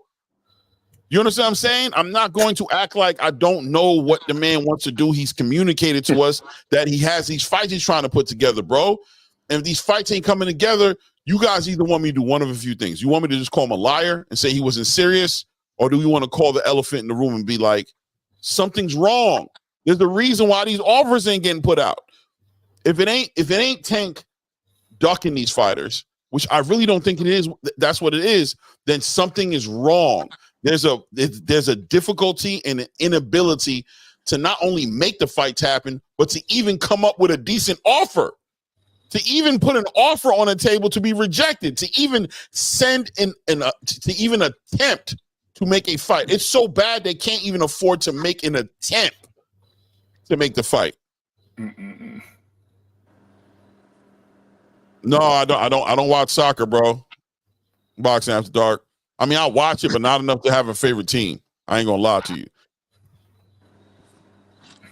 Yeah, I could do $49.99 for that fight, but that's about I'll do it. $49.99 off the strength of supporting boxing. That's it. $90, I am not supporting boxing that bad. Listen, let me tell you something, bro. I spent money on that Canelo Alvarez card, and the only reason I spent the money, I'm gonna tell you straight up the truth. The reason I spent the money is because Blue wanted me to call the fight with him on his channel. And I was like, if I try to stream this and this thing is playing like 5 minutes before or after him, or you know what I mean, I'll be looking crazy out here. So I don't helping him call this fight. You know what I'm saying? Straight up, bro. That's the only reason I did. That Canelo Alvarez card was not worth no $95, bro. And that's on PBC. Can you say that was their worst card of the year too? 100%. 100%. 100%. And 100%. The Canelo Alvarez and Berlanga fight wasn't bad. I liked it. It was 12 round, but I liked it. I ain't gonna act like I didn't like it. And I like Caleb. The Caleb Plant was the fight of the night. Right. That the rest of that card was straight Basuda. That's a fight we didn't mention on the channel. What about the card, right? What? But the free fights, I think the free fights had a better card. Well, okay, we're talking about what we paid for though. No, I know. I'm thinking the whole night though. I'm like, yo, I think the free fights were better than the main card. That Gio fight was decent. Bro, that whole free card was better than the main card. Right. Yeah, Lauren Garcia was something else for sure. I didn't really like. That's crazy. But it's all about the $100 burger. It's my $100 burger theory, bro. Right? I don't know if you guys ever heard my $100 burger theory, but it's the free the food that you talking about, the $5, the $15 burger. That was earlier that night. Yeah, that was decent. Good. That was a good ass $15 burger. Like, yeah, that was a good burger. But if they would have charged you $100 for that burger, that would put that burger in a whole different perspective. You would have tasted all types of imperfection, all types of messed up energy in that burger. You'd be like, this burger is not only is this burger not good, it's actually trash. Am I right? Yep. Like they make you pay for that. They make you pay $100 for that burger. Not only is that burger not worth $100, it's actually trash. I'm going to eat as much as I can, then I'm leaving the rest of it here because I don't want to take it home because I know it's not reheatable. I know it's not hitting like that. Yep.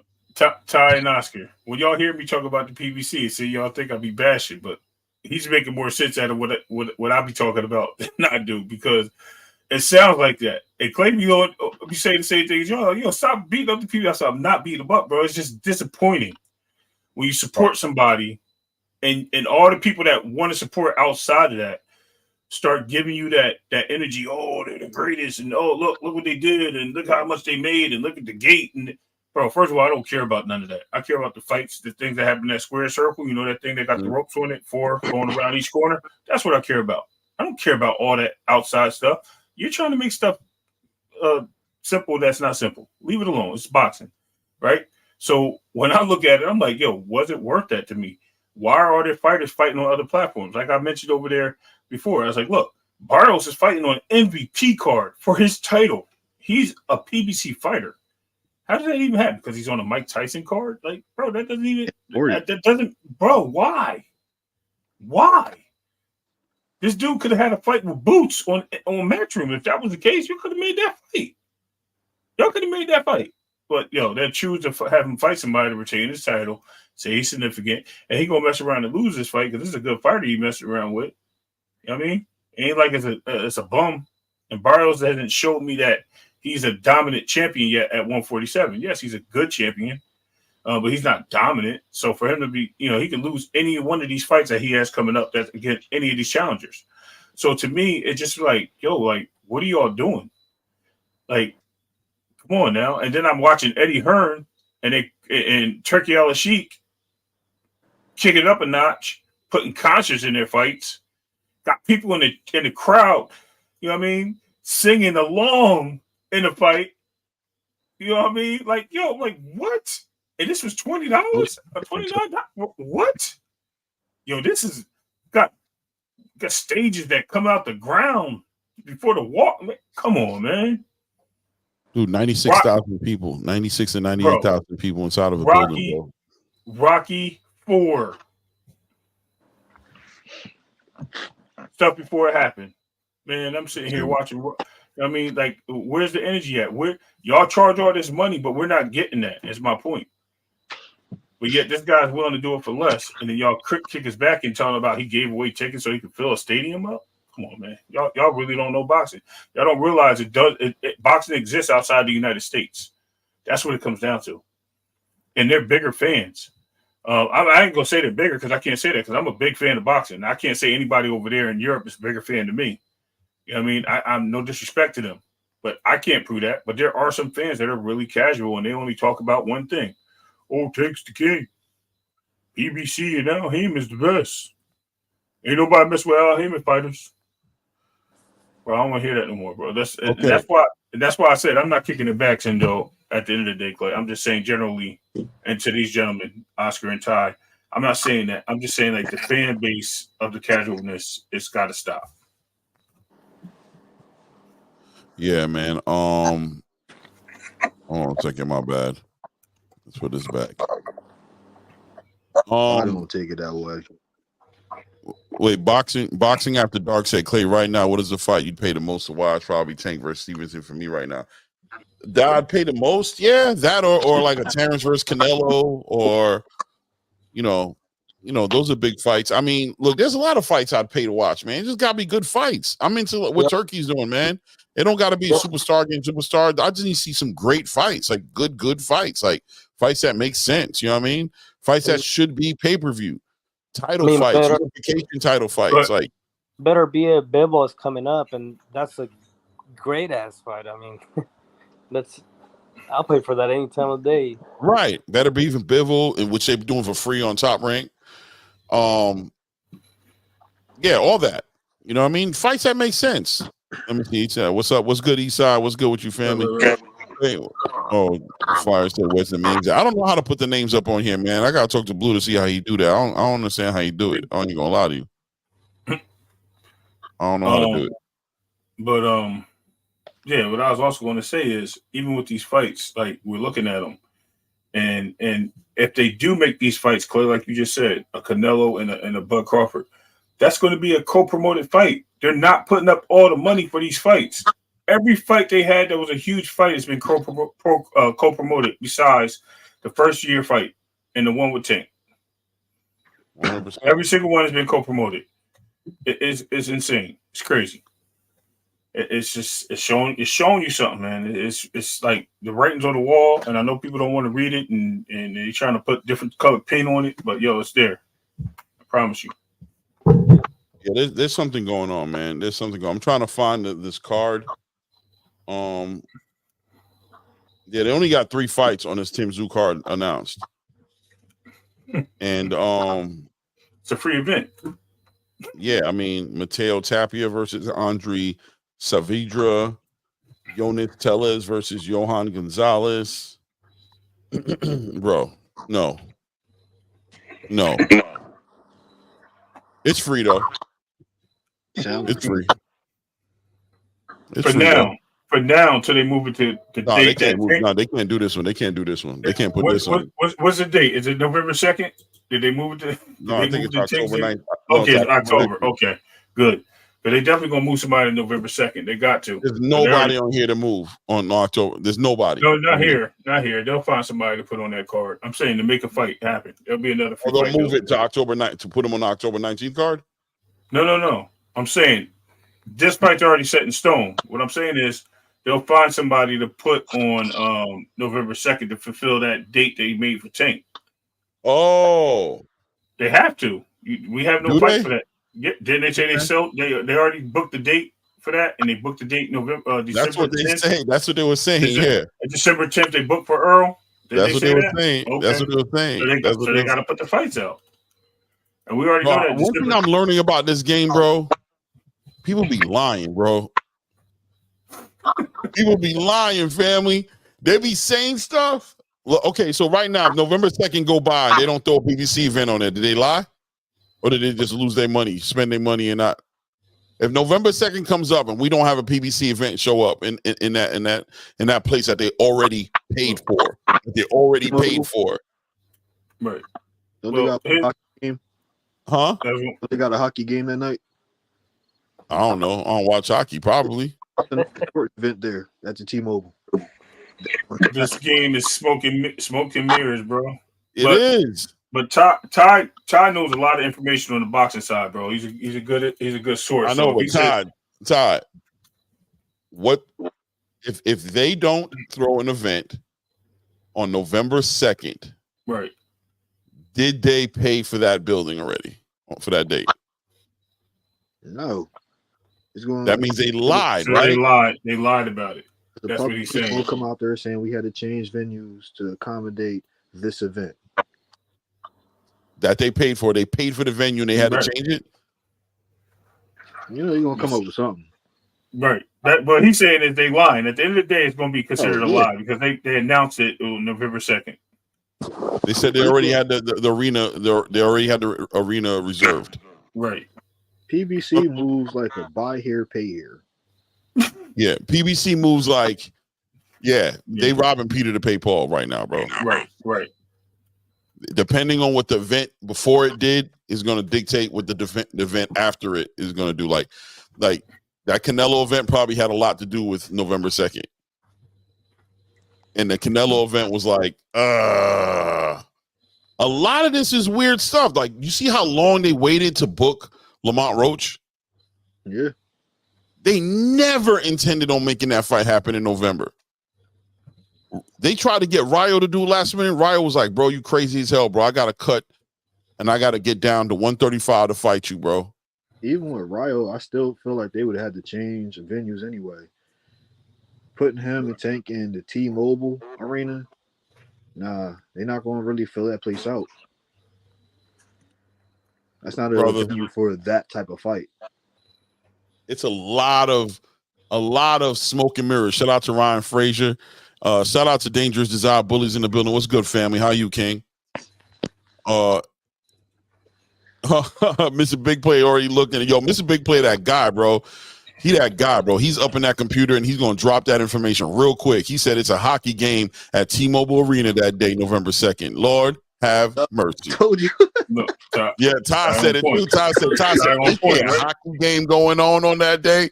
Why do they do this? We gotta be more honest and transparent in this boxing game, bro. And people gotta stop. This is why it gets dangerous to become fanatics of promotional platforms and of fighters, because if you don't have the ability to be a fan, but at the same time keep it 100, you're gonna compromise your integrity in this space. You're gonna fight for things that don't need to be fought for. You know what I'm saying? Your inability to see boxing everywhere and not just, instead of just one place, see it everywhere, is gonna hurt you. You got channels out here that won't cover a fight if it ain't on PBC, bro. They won't even talk about it. They won't even talk about it, family. Hey, Clay, you know what this made me remember? This just reminds me of the Tank and Frank situation where everybody was saying it's happening in Houston. Yo, they had a Meg Thee Stallion concert on that date. You remember that? Remember Juneteenth? It was going to be Juneteenth. Yeah. It was going to be a Juneteenth event. Mm-hmm. Bro, I don't believe nothing nobody says in this game, bro. I promise you I don't. If I don't see the schedule pulled out, the fights, like the way you see how Boots' schedule's put out, I heard about this Boots Karen fight about 2 weeks ago. Yep. I ain't saying nothing. If you look at the video I just dropped today about it, I said, listen, man, I'm not even sure, but I said, because I seen Boots put it on his social media, I'm going to talk about it. That's the only reason I talked about it. And I said it in the video just in case it didn't, because it could have still went left. Because they waiting for you to say something here so they can say that you pushing false narratives and that you lying. They waiting for you to say something. Right. You know what I mean? I don't believe nothing that goes on in this game no more, bro. It's all Eddie Hearn just sat there and said Anthony Joshua had a rematch clause.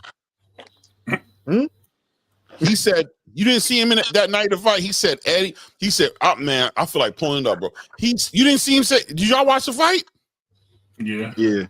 Did y'all see at the end? Am I bugging? No, I the only one who saw that. I know, already seen it. He said Anthony Joshua has a rematch clause. Just to come out today and have to take all those words back on Sky Sports and be like, no, they're right. It's not a rematch clause.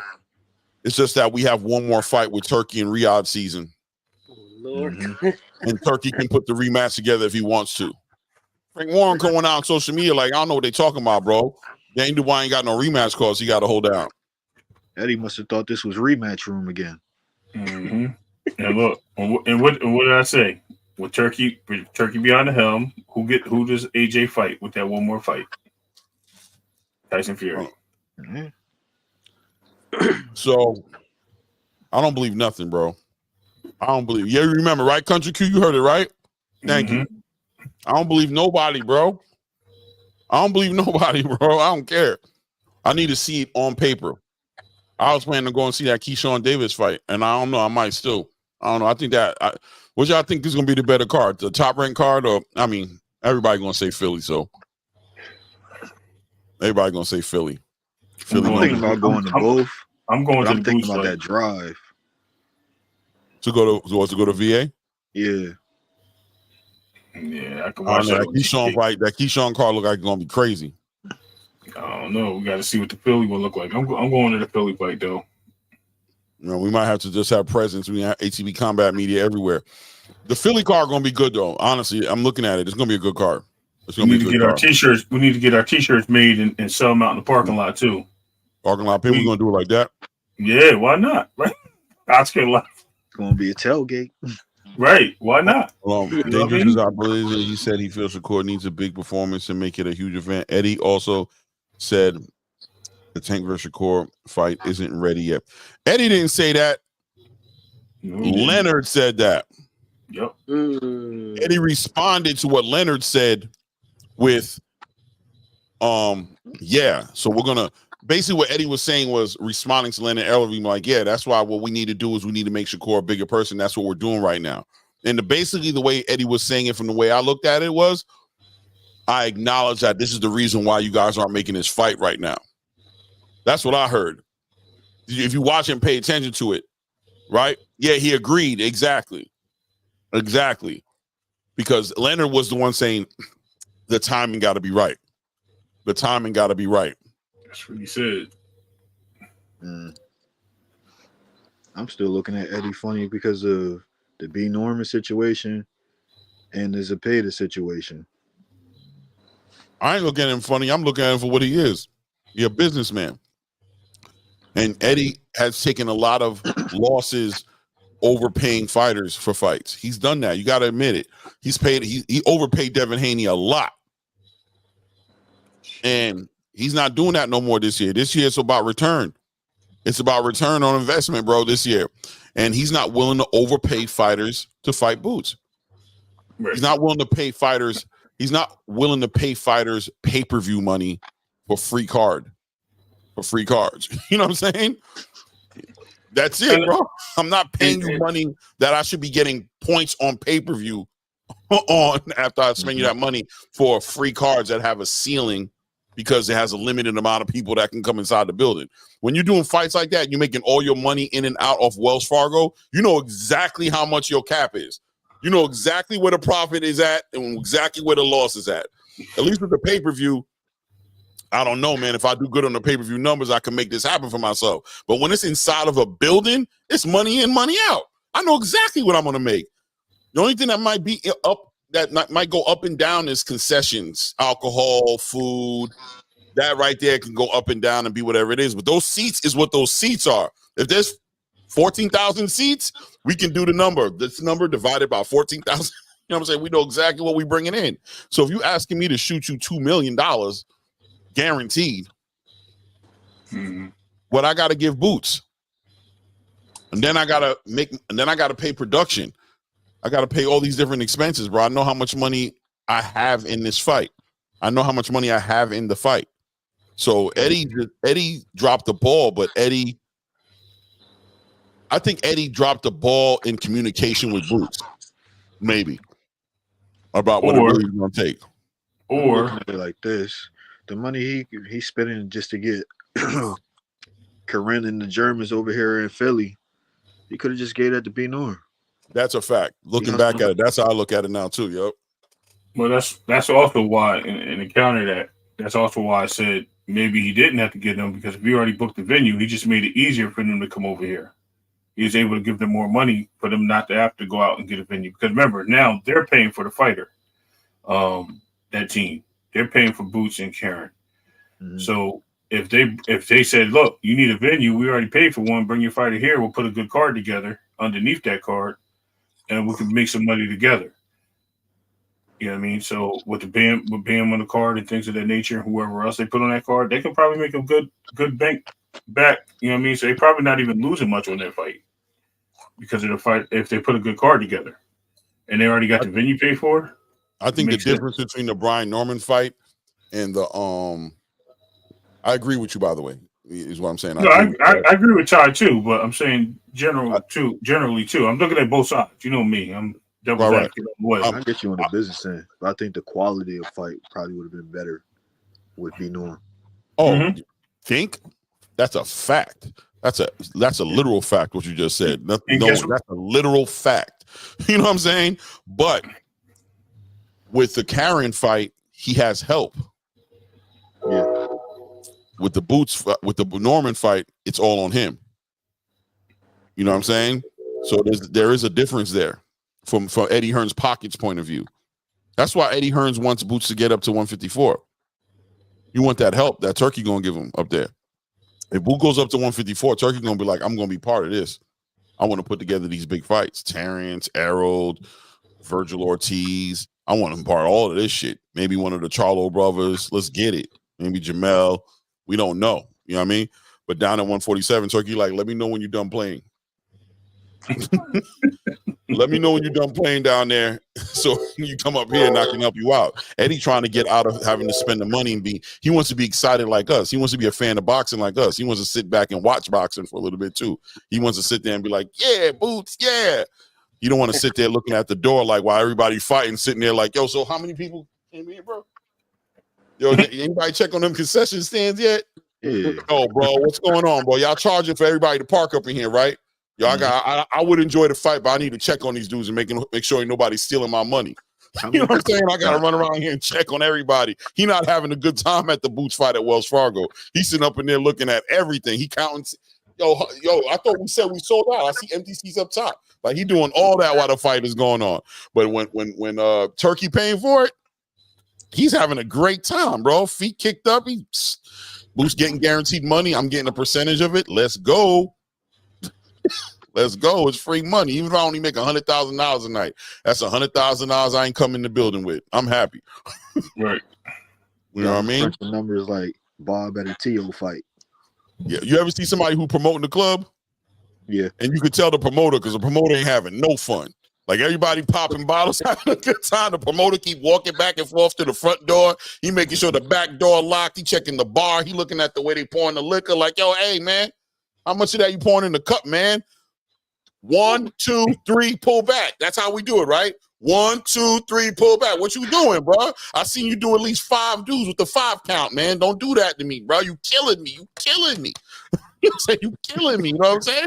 I watched you do it 5 times in a row, bro. I don't care if they tipping you, bro. It's 1, 2, 3. You pull back. That's a shot, baby. I know it's supposed to be 4, but we doing 3 though. We doing 3. Yeah, we're doing 3, bro.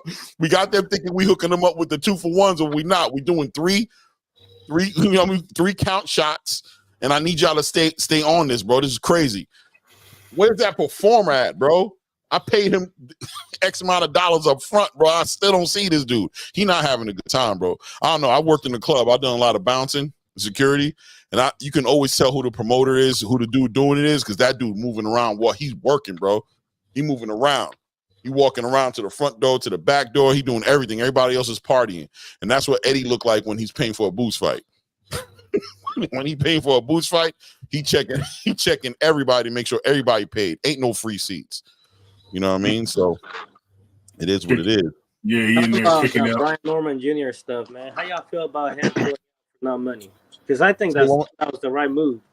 Say it one more time. I said, talking about Brian Norman Jr., how y'all feel about him pulling out for not giving him enough money, pretty much? I think that was a good move at the end of it. Now, in hindsight, like now that we're looking at it, I think it's a great move because I think now that fight just made it just built that fight up. The fans want to see that fight. It's deserving now. So when that fight does happen, it does become a pay-per-view, even if it's a $20 pay-per-view. Yeah, but I agree. I think what you're saying is more like him. I agree with what they did. I do. I disagree with all that capping it. I don't want to say capping, but all that talking that they was doing on you know what I mean? Boots is this. It was easy to beat Boots. And that made it look bad because it was like, if he that easy, why you ain't just take that money and get that unification and get that money? You know what I mean? Why you talking like that? The talk is crazy. You know what I'm saying? Like, you know what I mean? Crazy. I think Brian Norman did the right move just because he is an American prospect, and I always say this in Dr. Boxing channel. It's like he's an American prospect, and not only that, every time a prospect loses, especially coming, I don't want to say the wrong thing, man, but him being of color, every time say the wrong thing, dog. What the fuck? Every time they lose, the brother. Just say what you said, bro. Come on, Oscar. I mean, don't call him a nigga or nothing. You know what I'm saying? But you know, yeah, I just don't want to say. I don't. Nowadays, you gotta watch out for everything. He identifies as a brother. Okay, that's okay. Right, Mr. Big Play. By the way, every time, right, Mr. Big Play. Them prospect lose, man. They always get thrown on the trash, man. They never get a second chance. Yes. Right. Yes. Austin, yeah, you're right. You can even put Broner. Like, you know what I mean? Like, every time, as soon as they lose and they get some hype, they're done. They're dumb, you know, because the community don't support the fighters. Yeah. The community don't. We the worst fans in the game. We kick each other harder than any other community could ever kick us. We're the worst. Look how they do Devin Haney for no reason. Yeah. They're doing crazy. for nothing, bro. Of course he's gonna be scared to lose because you waiting on him to lose. As soon as he loses, you're gonna throw his career in the trash. You're just waiting on a reason. That's why you guys listen. Ryan Garcia, Ryan Garcia cheated and did steroids, bro. Well, did PEDs, right? Performance enhancement drugs, bro. Just talking about it, what's the first thing all these dudes doing? Oh, now y'all trying to take the loss away. Bro, forget about the loss and the win, bro. The man violated boxing, bro. Nah, you don't do that. Don't try to make it up. You know what I'm saying? You trying to come up with a reason to take. They just wanted him to lose so bad. Our community is horrible like that. But look, Ryan Garcia's community, I've lost subscribers because I was highlighting Ryan Garcia using PEDs. I know I have Mexican subscribers like TR, right? People who literally walked away from my channel in support of Ryan Garcia. Walked away. And I got to respect him for it. I respect him for it, right? Like, hold your community down. I respect it. We would never do no shit like that. Ever. I'm Mexican, so I don't rock with that. So. I know, but I'm just saying, you know what I'm trying to say, though? I'm just trying to say, like, the support is it's admirable. Like, the support is admirable. Like, you can't even be mad, bro. Let me go on the channel right now. Let me go on another channel right now and say something bad about Canelo and watch how I go left on me. We're gonna know exactly who Mexican. We're gonna know exactly who Mexican, bro. It's going up. It's going straight. It's going straight up, bro. It's going straight up. The UK is like that too. I started talking about the Anthony Joshua. Somebody jumped in my thing. Oh, you never did that for Deontay Wilder. You never did that for Deontay Wilder. Hey, mate. But you did, though. But you did. I killed Deontay Wilder. But you did. But it's funny that they weren't paying attention then. That's what it was. You know what I mean? You know what I mean? So no doubt, AK, you're right, bro, 100%. But it's just the truth, right? And you gotta respect it. Like, I respected it. Me and TR kind of had like a mutual like salute to each other. You know what I'm saying? He came in, put the boxing glove up, but he kind of just made it kind of clear, like, yo, man, I got a side of the street, you know what I'm saying, that I'm gonna stay on, bro. You know what I mean? If you're gonna sit here and kick my guys back in, even though you tell them facts, I'm not gonna be here. I've seen them check each other. I've seen Mexicans check other Mexicans. Though I'm telling you, I've experienced it all in the 8-9 months that I've been doing this channel. I've had people going in the chat say something like, yo, man, I'm Mexican and I don't stand for none of that. I can't believe that dude say that. And Texas, right? And then somebody checked him and was like, yo, bro, you Mexican or what? And then he pulled the message down, bro. He pulled it down out of the chat, bro. Yeah, I get checked all the time because that's me saying, like, Canelo lost to Triple G1. He lost to Lara. The Julio Cesar Chavez fight was never meant to happen. Although it was 6 billionths of a gram, he still broke the rules. And like, I get checked all the time, man. I get that shit every day. They check you to your race, right? They'll be like, yo, what are you? They'll tell you straight up. They'll ask you, yo, what are you anyway, bro? What are you, like a Native American or something? You ain't no damn Mexican, bro. You be like, what? Damn, bro. Yo, they'll be like, yeah, my nationality's on the line, bro. Like I love my people, bro. I love tacos and burritos, and I love Mexican culture and music. I'm just trying to keep it real. Nah, bro. You got to be like born over here or something. That's what it is. You one of those guys? I've heard it. I've seen it in chats. Like, I don't know exactly what's going on, but I've seen it in chats. It gets crazy.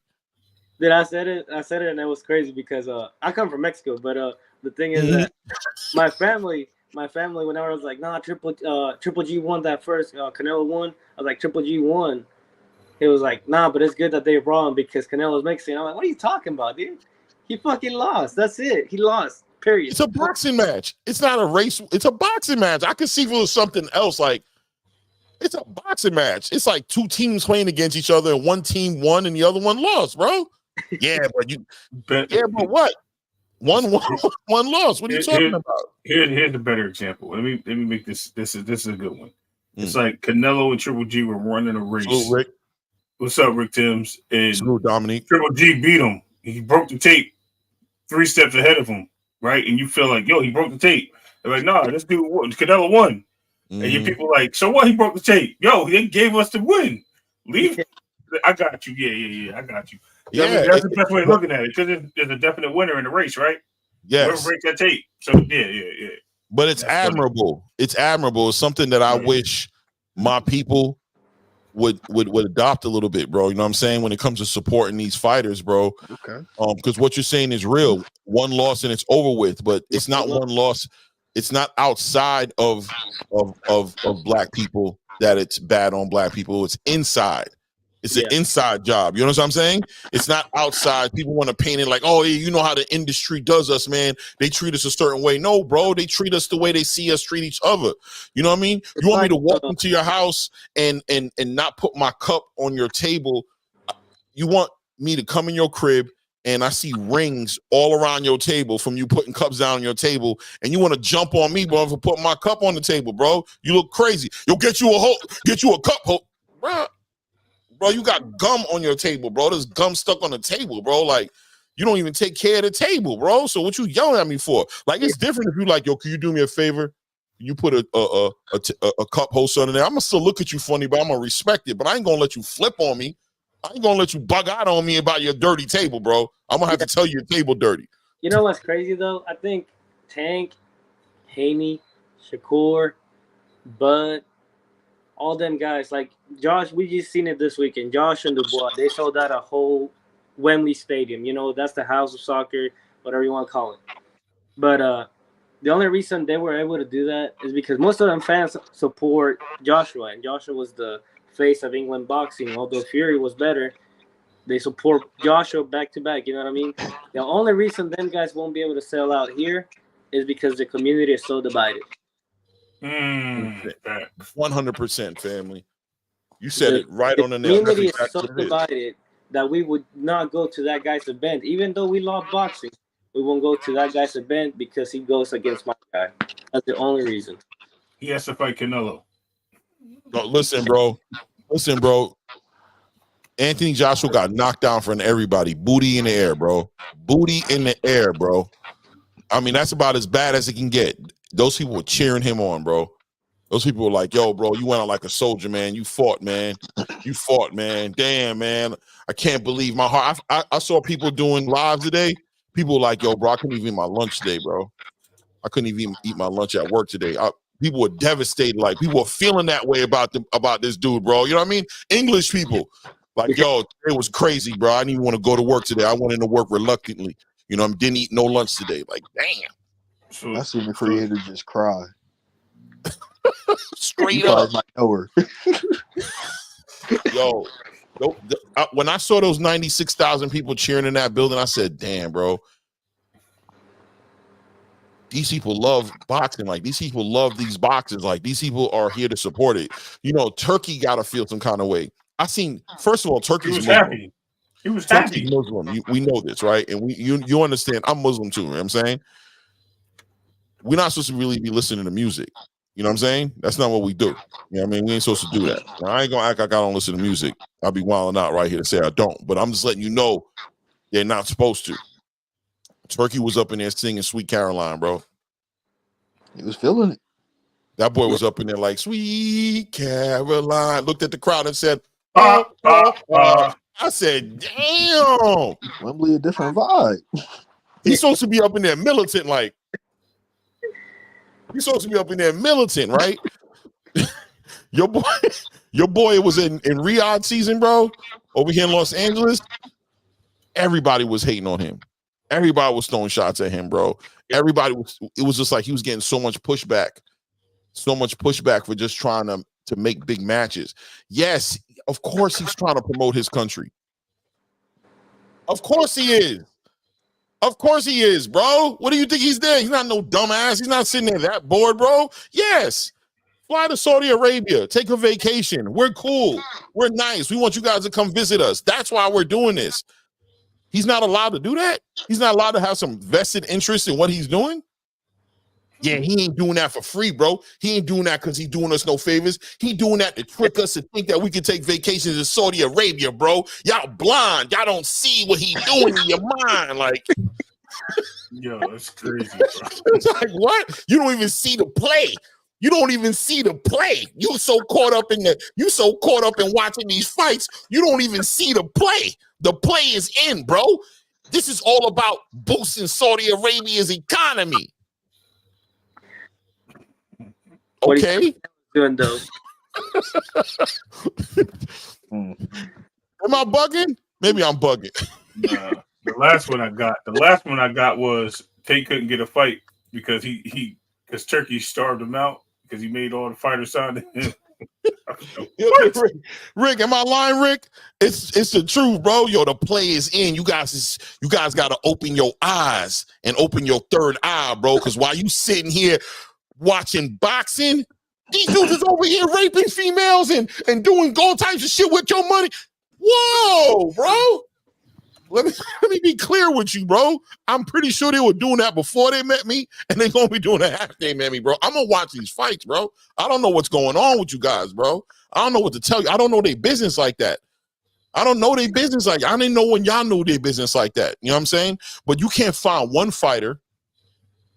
You can't find nobody who goes over there who doesn't come back and be like, yo, that's the craziest, best place I've ever been in my life. I've never been treated so well in my life. I never, you know what I'm saying? I want turkey money every day. Deontay said, I'm never fighting in the States again. I remember when he sat there and said, I'm never. He said, I'm looking at buying a house out here. We've been looking. Yeah, I got an agent out here looking to buy. He said that. I'm looking to buy a crib out here. You got to be here to see it, to understand it. Are they doing stuff that's messed up over there? I'm sure. I don't think they raping women. I think you guys are drinking the Kool-Aid. You know what I'm saying? But from what I hear, Saudi Arabia's crime rate is like one of the lowest crime rates like on the planet, bro. Like crime for like pound for pound. Like we don't have no room to talk. We know how we living. I'm pretty sure everybody's door on this panel is locked. You know what I'm saying? We know. Right back. Yeah, see, be real, bro. Be real. And if that window's open, you on the second floor in your crib. You know what I'm saying? We on the second floor, so we don't got no room to be sitting here talking like that, bro. We don't got no room to be sitting here talking like that. But they get caught up because they get territorial. And the funny thing about it is, with the boxing promoters, they're mad now. But you never would say nothing when Turkey wasn't here and we wasn't getting the fights that we wanted to see. You didn't go put pressure on. You didn't go over there and put pressure on Al Heyman and them. Like, yo, make these fights, man. You didn't do that. You know what I'm saying? So now that he's doing it, now all of a sudden you got a problem with it. You feel what I'm saying? It's kind of like with the whole immigration thing a little bit, right? Right? It's like kind of like the immigration thing a little bit, like that you wasn't going to do that job? Why you acting like you was gonna do that damn job, bro? Now you mad? He wasn't gonna do that job, bro. Nah, but those are good old American jobs, bro. Them jobs have been there, bro. How come why ain't y'all been doing those jobs? All of a sudden they taking your jobs. You guys get real territorial over stuff that you said was trash. Somebody went in your trash, dusted it off, made it shiny. Now that's mine. No, that was trash, bro. Don't play with me, bro. It was trash, bro. It was in the garbage, bro. It was stinking. It was nasty. I cleaned it off and I made it look like this. It's not yours no more. It's mine. About that, y'all seen Tyson Fury telling Usyk that he schooled them guys, like he didn't just get beat by Usyk? That what happened? Like Tyson Fury was talking to Usyk after the AJ Dubois fight, and he said, "You schooled them guys, like he didn't just got beat by Usyk." Right. Yeah, man. I was like, yo. Tyson. What did Joker say? That's diabolical. Right. Tyson Fury is just. That's diabolical. Look, man. He gonna sell it, man. He gonna do what he gotta do, bro. He gonna sell it. But then after he seen AJ, getting KO, he was like, okay, excuse me, I'm out. Yeah. Man. Yo, Rick Tim. Strict women laws and stricter LGBTQ laws. Yeah, pretty much. Right. I don't live over there, bro, but I don't know. That's their business, bro. Right. We all have our different feelings on it, right? I don't know, bro. I ain't say I was gonna go live over there, bro, and give up my United States citizenship or nothing like that. You know what I mean? I don't know, bro. Like, I don't know what to say to that. I don't know what to say to that. You know what I mean? It is what it is, though. Yo, so, but I wanted to, what's his face was talking about that Keyshawn card. I don't remember who said it. I think it was Country Q. But, bro, that Keyshawn card about to be crazy. You got Abdullah Mason on there. You got Keyshawn on there. You got all his brothers on there. You got Megatron on there. Troy Isley on there, right? You got Brian Norman on there defending his welterweight title. Yeah, Brian Norman. Listen, bro. Abdullah Mason's on that card, yup. Yeah. I don't know, bro. I mean, the Boots card looking good. The Boots card looking good. I ain't gonna act like it don't, but I gotta think about it, is all I'm saying. I don't know which one's better. I don't know. Looking at his Boots card, I don't know, man. It's good. It's good. Bam Rodriguez, crazy. Right. Raymond Ford, crazy. Khalil Coe, yes. You know what I wish I could do for real? Go to both. Yeah. I wish I could go to Virginia, catch that card, and drive to Philly, and come home afterwards. Keyshawn's top rank, right? Yeah. I mean, I think what might sell it to you is, are you willing to wait 40 minutes between fights, or just get a nice, consistent show? Oh, yeah. Consistent. Yeah, because Don't Top waste my Rank, you know time. how Top Rank be doing with them 40-minute waits. And They're so focused on making you go to sleep at 3 a.m. Yep. that was a Yep. Friday. It was 5 fights, just 5. And then it finished till 12. Well, here in Oklahoma, it didn't finish till 12. Yeah, so for us, that means we finish at 1. Yeah. Yeah, and I was there watching like a dumbass, going to work the next morning like a dumbass. All you seen was them lights. Oh my God. Psycho. Tired as hell. 3 hours of sleep, bro. Waking up like I was somebody, bro. Walking into like a zombie, bro. You know what I mean? Put my glass. Don't even throw the contacts in my eyes, because then my eyes is burning enough. I don't need to put my finger nowhere near my eyes. It is what it is, though. Strict women laws and strict. I don't know, bro. I don't know. What else is there to talk about, man? We got the opponent that Tank was supposed to fight, but they couldn't pay him enough either, fighting on the 9th of October.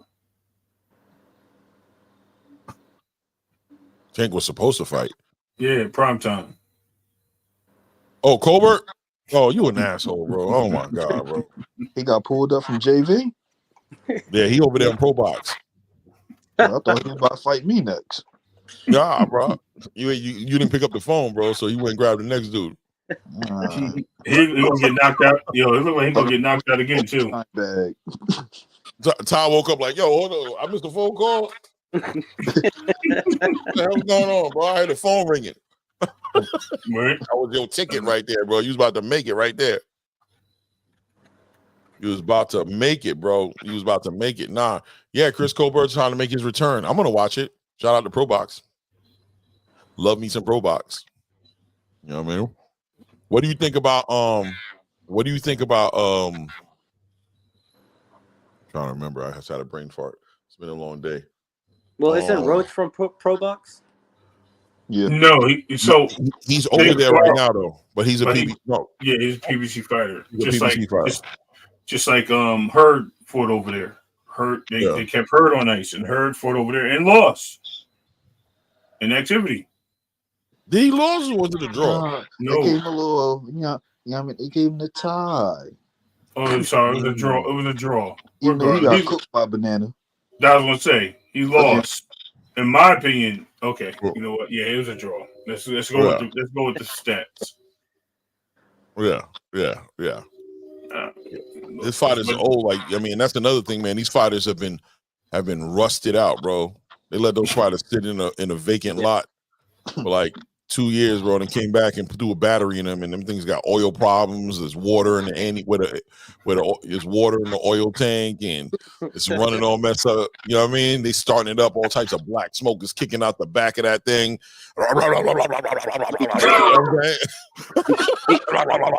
It's good. It's good. Go ahead and take it. That shit is good, bro. You sure that shit sounding kind of crazy, bro? Nah, I just gotta run the fuel gotta run the old fuel out. Like, I don't know, bro. Gotta run the old fuel. I ain't trying to drive this 250 miles nowhere, bro. I'm scared to go up 2 miles up the street to go to the corner store and come back, bro. Nah, it's good. Trust me, man. Yeah, that's what's going on. That's what Danny Garcia pulled up in that ring and gave him, right? Then he said, blah, blah, blah, blah, blah, blah, blah. He said, I can't do it no more. My boy took the knee and said, that's it for me, bro. Pay me my money. I'm going home. That's crazy. That's crazy, bro. That's funny. Man, don't do my boy Danny like that. Bro, he gave the jalopy set. Yo, that boy Danny tried, bro. He did the Tony Montana on his way to the ring and anything, bro. Got inside that ring, bro. Yo, listen, bro. It was bad for him, bro. It was bad for a lot of fighters in there. Shout out to, a lot of them guys has been rusted out.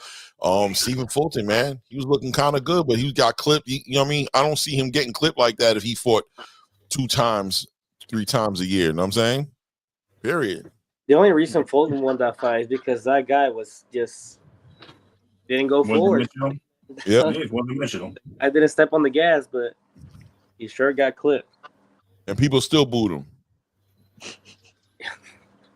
Even though he got the win. And I thought he won, by the way. I think he did win the fight.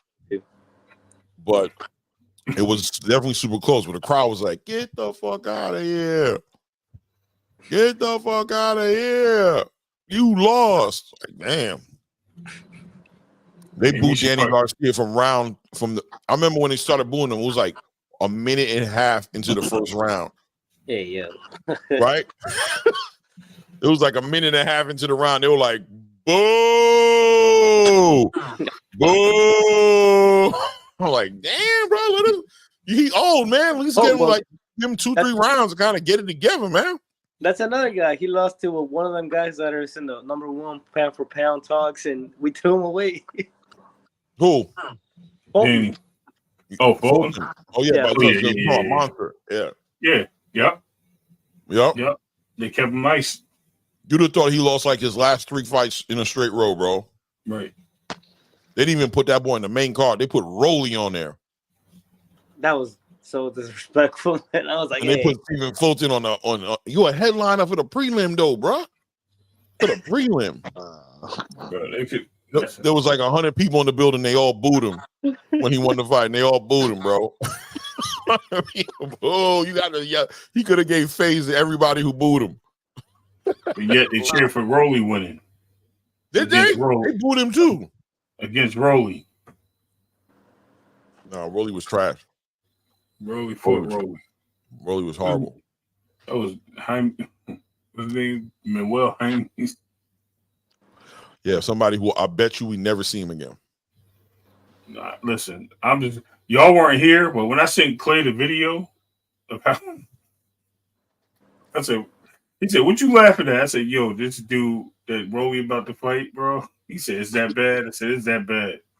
I sent him the video. Bro. And Clay started laughing and said, yo, if he beats Rolly, Rolly better hang it up. He beat Rolly, as far as I was concerned. Even though Rolly won that fight, he beat him because he survived. He wasn't supposed to survive that. Right. I said, bro, you got to look at his other fights. You got to look at his other fights. Then he just, the point I said you, he just ran out in the room. Oh, bro. He didn't even go out there and try to fight. He just ran out in the ring and started. I said, oh, my God. I said, Rolly better. If Rolly loses this fight, bro, it's over. That was one of the funniest moments I've seen on this channel, man. And then the reaction to Clay 10 minutes later was even crazier. It was like, yeah.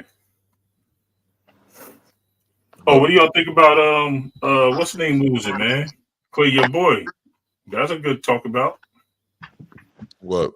Who's my boy? Huh? Who's my boy? Who's your boy over at 135 that lost? Oh, Mark. So Mark Chamberlain. Mark Chamberlain. Yeah, man. I watched that fight again this morning. I watched it this morning. He definitely lost the fight, but it wasn't that bad. He just got caught up with the dude's movement, man. I can't remember what his name was. Purley. What's his name? Purley or something like that. Purley. If I know. Yeah. EY. Like Bradley. It was like Bradley. Something Bradley. He was just moving around a lot. He had great movement in and out. I think he just caught Mark Chamberlain off guard a little bit. Mark had his little moments where he tried to do something, but he just was really getting tied up a lot, and he ended up getting a point taken away. I thought the ref was being a little overzealous with that Yeah, point. I thought it was a little harsh. He got dropped twice, right? No, Mark fell down once. He got clipped, and he got dropped once. That I saw, at least. I don't know. I watched it again, but I'm pretty sure it was one time. Didn't he got dropped twice and then got a point taken away? Yeah. He got knocked down twice? Yeah. No, he got knocked down in the 8th, and then the point got taken away in the 9th round. Right, exactly. For pushing. Yeah. Yeah, I thought that was crazy. I thought that was a little. And he got headbutted in his shit and got his eyes split and everything. Ain't right. Yeah. Crazy. I still think he's one of. I still think he is who he is, man. I think he had a bad night, man. I expect him to. I respect that. I respect what you just said, because that's how we're supposed to look at fighters. Yeah. You know what I mean? Dust yourself off, get back up, and get in the ring and fight. You know what I mean? It was still a close fight. If he wouldn't have getting the point taken away, it was still a close fight. If he didn't have the point taken away and sat on his pockets. Yes. Wait. Yeah. You're right about that. Right. It could have been a different kind of fight. So, I expect him to, he has to work it. But that fight was a big deal for him, man, because he was working his way into potentially trying to get a Dennis Berinchyk fight. He was going to get a title fight based off that fight. That was a game plan. Right. So now, who does Dennis Berinchyk now go? Who do they put him in the ring with? Do you think they put the Maratala fight together with Dennis Berinchyk now? Probably. No, doesn't Dennis Berinchyk got a fight coming up soon? I thought so, but they didn't know who was going to fight. Yeah, that's what too. They didn't announce it. They was just saying that he had a fight in December. Yes, it's a fight coming up. That's all I see. But they I didn't think about who. Maybe it would be Maratala. I mean, who else is he going to fight? He's champion. He's got to fight somebody of relevance in the WBA or whatever. WBO. I think they holding him up for Keyshawn, man. That's the same notion I got. I see him get a touch in December. All right, man. Well, I'm about to call it. Hey, Claymore, thank you for letting me join. Ray, Todd. No doubt, man. Next time, man. Thanks for building with us. All right, Oscar. Yeah, Keyshawn, they got their money on Keyshawn, bro. Bob got his money on Keyshawn. He rocking with Keyshawn. I think so, yeah. But I don't think they want to get Keyshawn that belt. I think they're waiting for Loma to either retire or whatever, and then they'll try to force that title on Keyshawn. Because I think that what's it, the IBF, right? Nah, bro, WBO. No, it's a Loma. Yeah, Loma's IBF, yeah. Right. I think they figured that belt will hold more weight than the WBO for Keyshawn.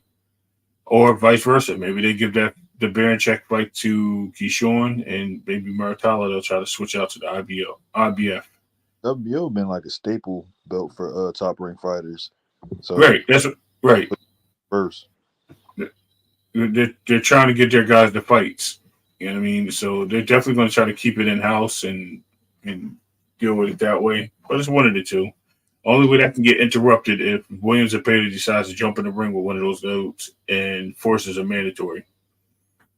The way I see it, bro, I ain't gonna like hold you. Like, I think that Bob Arum has to figure out who he wants to hold that belt, because if he doesn't, they're gonna take it away from him. And he likes to have them belts. He likes to have the belts in house. Dennis Berinchyk gonna lose that belt, bro. What if they sugarcoat Dennis Berinchyk for a little bit? Where's Abdullah Mason at? Is he even ranked over there yet? Is he sanctions? But if they try to get him the belt, or what, from Dennis? Yeah, nah, because he's talking about a championship fight next year. I know, but not Dennis. But if they promised him something. They might have, but not Dennis. Maybe the IBF belt. Maybe they'll. I mean, but I'm gonna be real with you. That rehydration clause and all that good stuff. Abdullah, big boy, man. Pause. What about the IBO? What if Loma drops the IBO? Nobody care about that IBO belt. I don't care. He wants to be a champion. I don't care what people care about. I guess. I mean, I don't see it. I'm just trying to figure out how they're going to make this guy a champion. That's all I'm trying to do, Clay. I think they're trying to figure out. They're trying to figure out how that division is going to end up getting cleared up. You know what I'm saying? Like, let's hurry up and get this handled. Let's get Tank handled. Let's get Shakur handled. Let's get Loma handled. Let's hope that this love triangle kind of figures itself out, and either these guys become unified and there's some undisputed conversations coming up, or people start leaving the division. Like Tank may go to 140. I mean, Shakur may go to 140. You know what I mean? He may do what he needs to do. And if he stays with Eddie Hearn, it's going to be difficult for him to get the fights he wants at 135. He might just go to, they're already talking about him and Liam Paro and Subriel. They're already talking about those kind of fights. And Shakur's already said he's open to it as long as the money makes sense. So I could see Shakur leaving 135 once him and Tank finally figure out what they need to figure out. You know what I'm saying? Once that happens. So Abdullah don't got to get a title. He can get like one of those interim titles and one of those regular titles. You know what I'm saying? I think it's a regional route. Because when they actually move up Keyshawn, those two regional belts that put you in position, that allow you to skip over certain people that are ranked, they're going to get under Abdullah. I can see that. And this is what people in foreign countries use to get themselves ranked. Americans don't really look into that stuff. Wow, there you go. That's how T.O. got his shot. He went the regional route. Right. Yeah, I can see that. I know that boy is super active. That boy Abdullah Mason is the most active boxer I've seen in the longest time. Though I don't know. I got to really think back to a fighter I've seen get active like him, like on TV. That boy active, bro. They keep him working. What else we got to talk about, man? I really ain't got nothing else. Me neither. I don't want to talk about Zaya or Bruce. I'm going to talk about that tomorrow. But, Zaya and Bruce fighting on Friday. That's going to be good fights right there, Madison Square Garden. But we can talk about that tomorrow. Yeah. Got, actually, they need to start doing more fights in the old stadiums and old club halls like Atlantic City, the Garden. You know what I mean? Keep these get these fights popping, especially on the East Coast right now. Isn't Hitchinson supposed to be fighting something too, like in November? Hitchens? Yeah. He is supposed to be fighting. Who? I don't know. He's supposed to be. Didn't him and Keyshawn switch Pedraza? Yeah, he's fighting Pedraza, exactly. Huh? Yeah, he's fighting Pedraza. All right. And I think we talked about this, and I said I think this might be a worse fight for him than it was for Keyshawn, right? Because I said Pedraza had moved to 140, and he was drained with Keyshawn. I mean, you could tell he was not Pedraza. So I said, does he fight better at 140? Does he give Hitchens a little bit more problems at 140, moving up and being comfortable at that weight as opposed to coming down to 135 to solidify and make Keyshawn happy? Just like I think Gustavos goes down to 135 from 140, where he's fought his last three fights at 140. Now he's going down to 135. I think that's crazy. I think they just swapped opponents. Yeah. All right. It's about that time, man, for me. I'm definitely I hear you. It's late night shit. I appreciate you, Todd, coming up here and building with us, bro. Shout out to AK Crowder, Mr. Big Play Bray in the building, Rick Timms, everybody else. There's 32 people in the building. Please remember to hit the likes. Help the channel get in the algorithm where it needs to be. If you haven't subscribed, subscribe. You know what I mean? All that good stuff. But on that note, and you guys can see me tomorrow. I'll be there with Blue. We'll be doing our thing during the day. Building over there. And on that note, anything y'all want to say? Yeah. Oh, go ahead, Ty. I'm gonna see y'all gentlemen in Philly at the Wells Fargo. Because I know you ain't taking that drive down to VA. Because don't count me out, bro. You don't know, bro. Wifey want to go to the beach, man. I don't know. It depends how the weather looking. You know what I mean? That beach right over there by Norfolk. I don't know. I think it's too cold right now. Yeah, I know. You might want to a cheesesteak, man. Yeah, I don't know. I'm gonna pop up somewhere though. That's a fact. I'm popping up somewhere. That's a major fact. For sure. That's a crazy weekend, man. My dog trying to get in the camera back up. I know what that's like. But yeah, man, absolutely. Yeah, I'm gonna head out there. But thank you, man. Again, Clays. It was about a week, but it felt good coming back home, man, and building. You know what I mean? Giving these great fans of boxing something to talk about and look forward to. Giving them some real knowledge. You know what I mean? Some opinion, some facts. I mean, mostly facts, but some opinions, and letting them smile when they leave out of here. But like, that's a damn good channel. Gotta respect it. You know what I mean, at the end of the day, salute to y'all. Thank you. Got to get up early. Got orientation again, second day. Damn. Anderson, Rod Brown. Anderson need to fight. If he's gonna be with Riyadh, which is what it looks like he's with, I'm gonna be real with you. You need to get in the ring with like a Frank Sanchez, maybe what's his name again? A Jigbar? What's his name again? Let him go fight Ergovich. Nah, bro. No. Why not? No. They, you know why? He needs to be the guy to prove himself, right? Fight Ajit Caballero. We're giving Ajit Caballero. You trying to get that boy killed? No, that's Turkey. Turkey ain't gonna play with him. Turkey gonna put him in there with somebody. No, he said he can beat anybody he got, right? And what happened? Give him Uncle Wilder. Nah, bro. Give him Big Why Baby. not? Big Baby Miller. Baby, battle of the babies. Oh, what about Andy Ruiz is still there too, right? Andy would be a good scrap. That'd be a good fight. I don't know how you gonna deal with the hand speed though, if it's still there. What about Bacoli? Andy. What's the Bacoli do? I think Bacoli's definitely going at Zelle, right? That's the fight to be made. Zelle Zhang and Bacoli. Yeah. That's what it is. Larry Holmes versus George Foreman 2.0. Yeah, it just got to be that. That's what it's got to be. And yeah, Jared Anderson could do Ajit Caballero, or he can do Big Baby Miller. Andy Ruiz can do Ajit Caballero too. That'd be a good fight, bro. Andy Ruiz and Ajit. That'd be a good fight. Okay. Good Clay playing matchmaker. That'd be a good fight. They both got nice hands. They both can move around. Anderson did okay. Bacoli, the truth, man. Bacoli and Zelle Zhang is the fight. Does Zelly's Frank got anybody? Huh? Sanchez. Frank Sanchez came off an injury and lost his last fight against Ajit Caballero. Should be on point, ready to go. Yeah, he's ready. That's what I was saying. Put him against Jared. Frank Sanchez against Jared. Yeah, that'll work. That would definitely work. But I don't know if because they both coming off losses. So, and Turkey messing with them both. You got them both. So yeah, we'll see. I hope that answered the question, Rod Brown, to a degree. All right, that's what's up. All right, guys.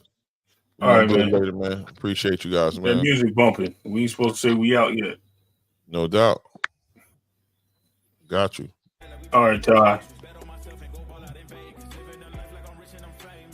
I know that it came with. I ain't make it this far for myself. I had to prove to everybody else. I had to set them straight. I had to boss. I had to renovate. I know they hate when you elevate. The second of losses, I'm handing them out. Yeah, I had to go delegate. It feel like I'm floating. I'm lost in the moment. I swear I could levitate. They never believed that I would really fly. I had to go demonstrate. I had to set them straight. They hate when you elevate. Elevate. They hate when you elevate. Elevate. Yeah. They hate when you elevate. Elevate. They hate when you elevate. Yeah. I had to elevate. Ooh, yeah. Why they wanna put me down? So much drip, yeah, I almost drowned in it. I can't come it down. Yeah, I'm way too fired up. I can't slow down. Ooh, yeah. I see the flashing lights. Make sure the fashion right, yeah. I'm in my bag tonight, yeah. Ooh, I might just pull up a foreign. Watch out, the engine is roaring.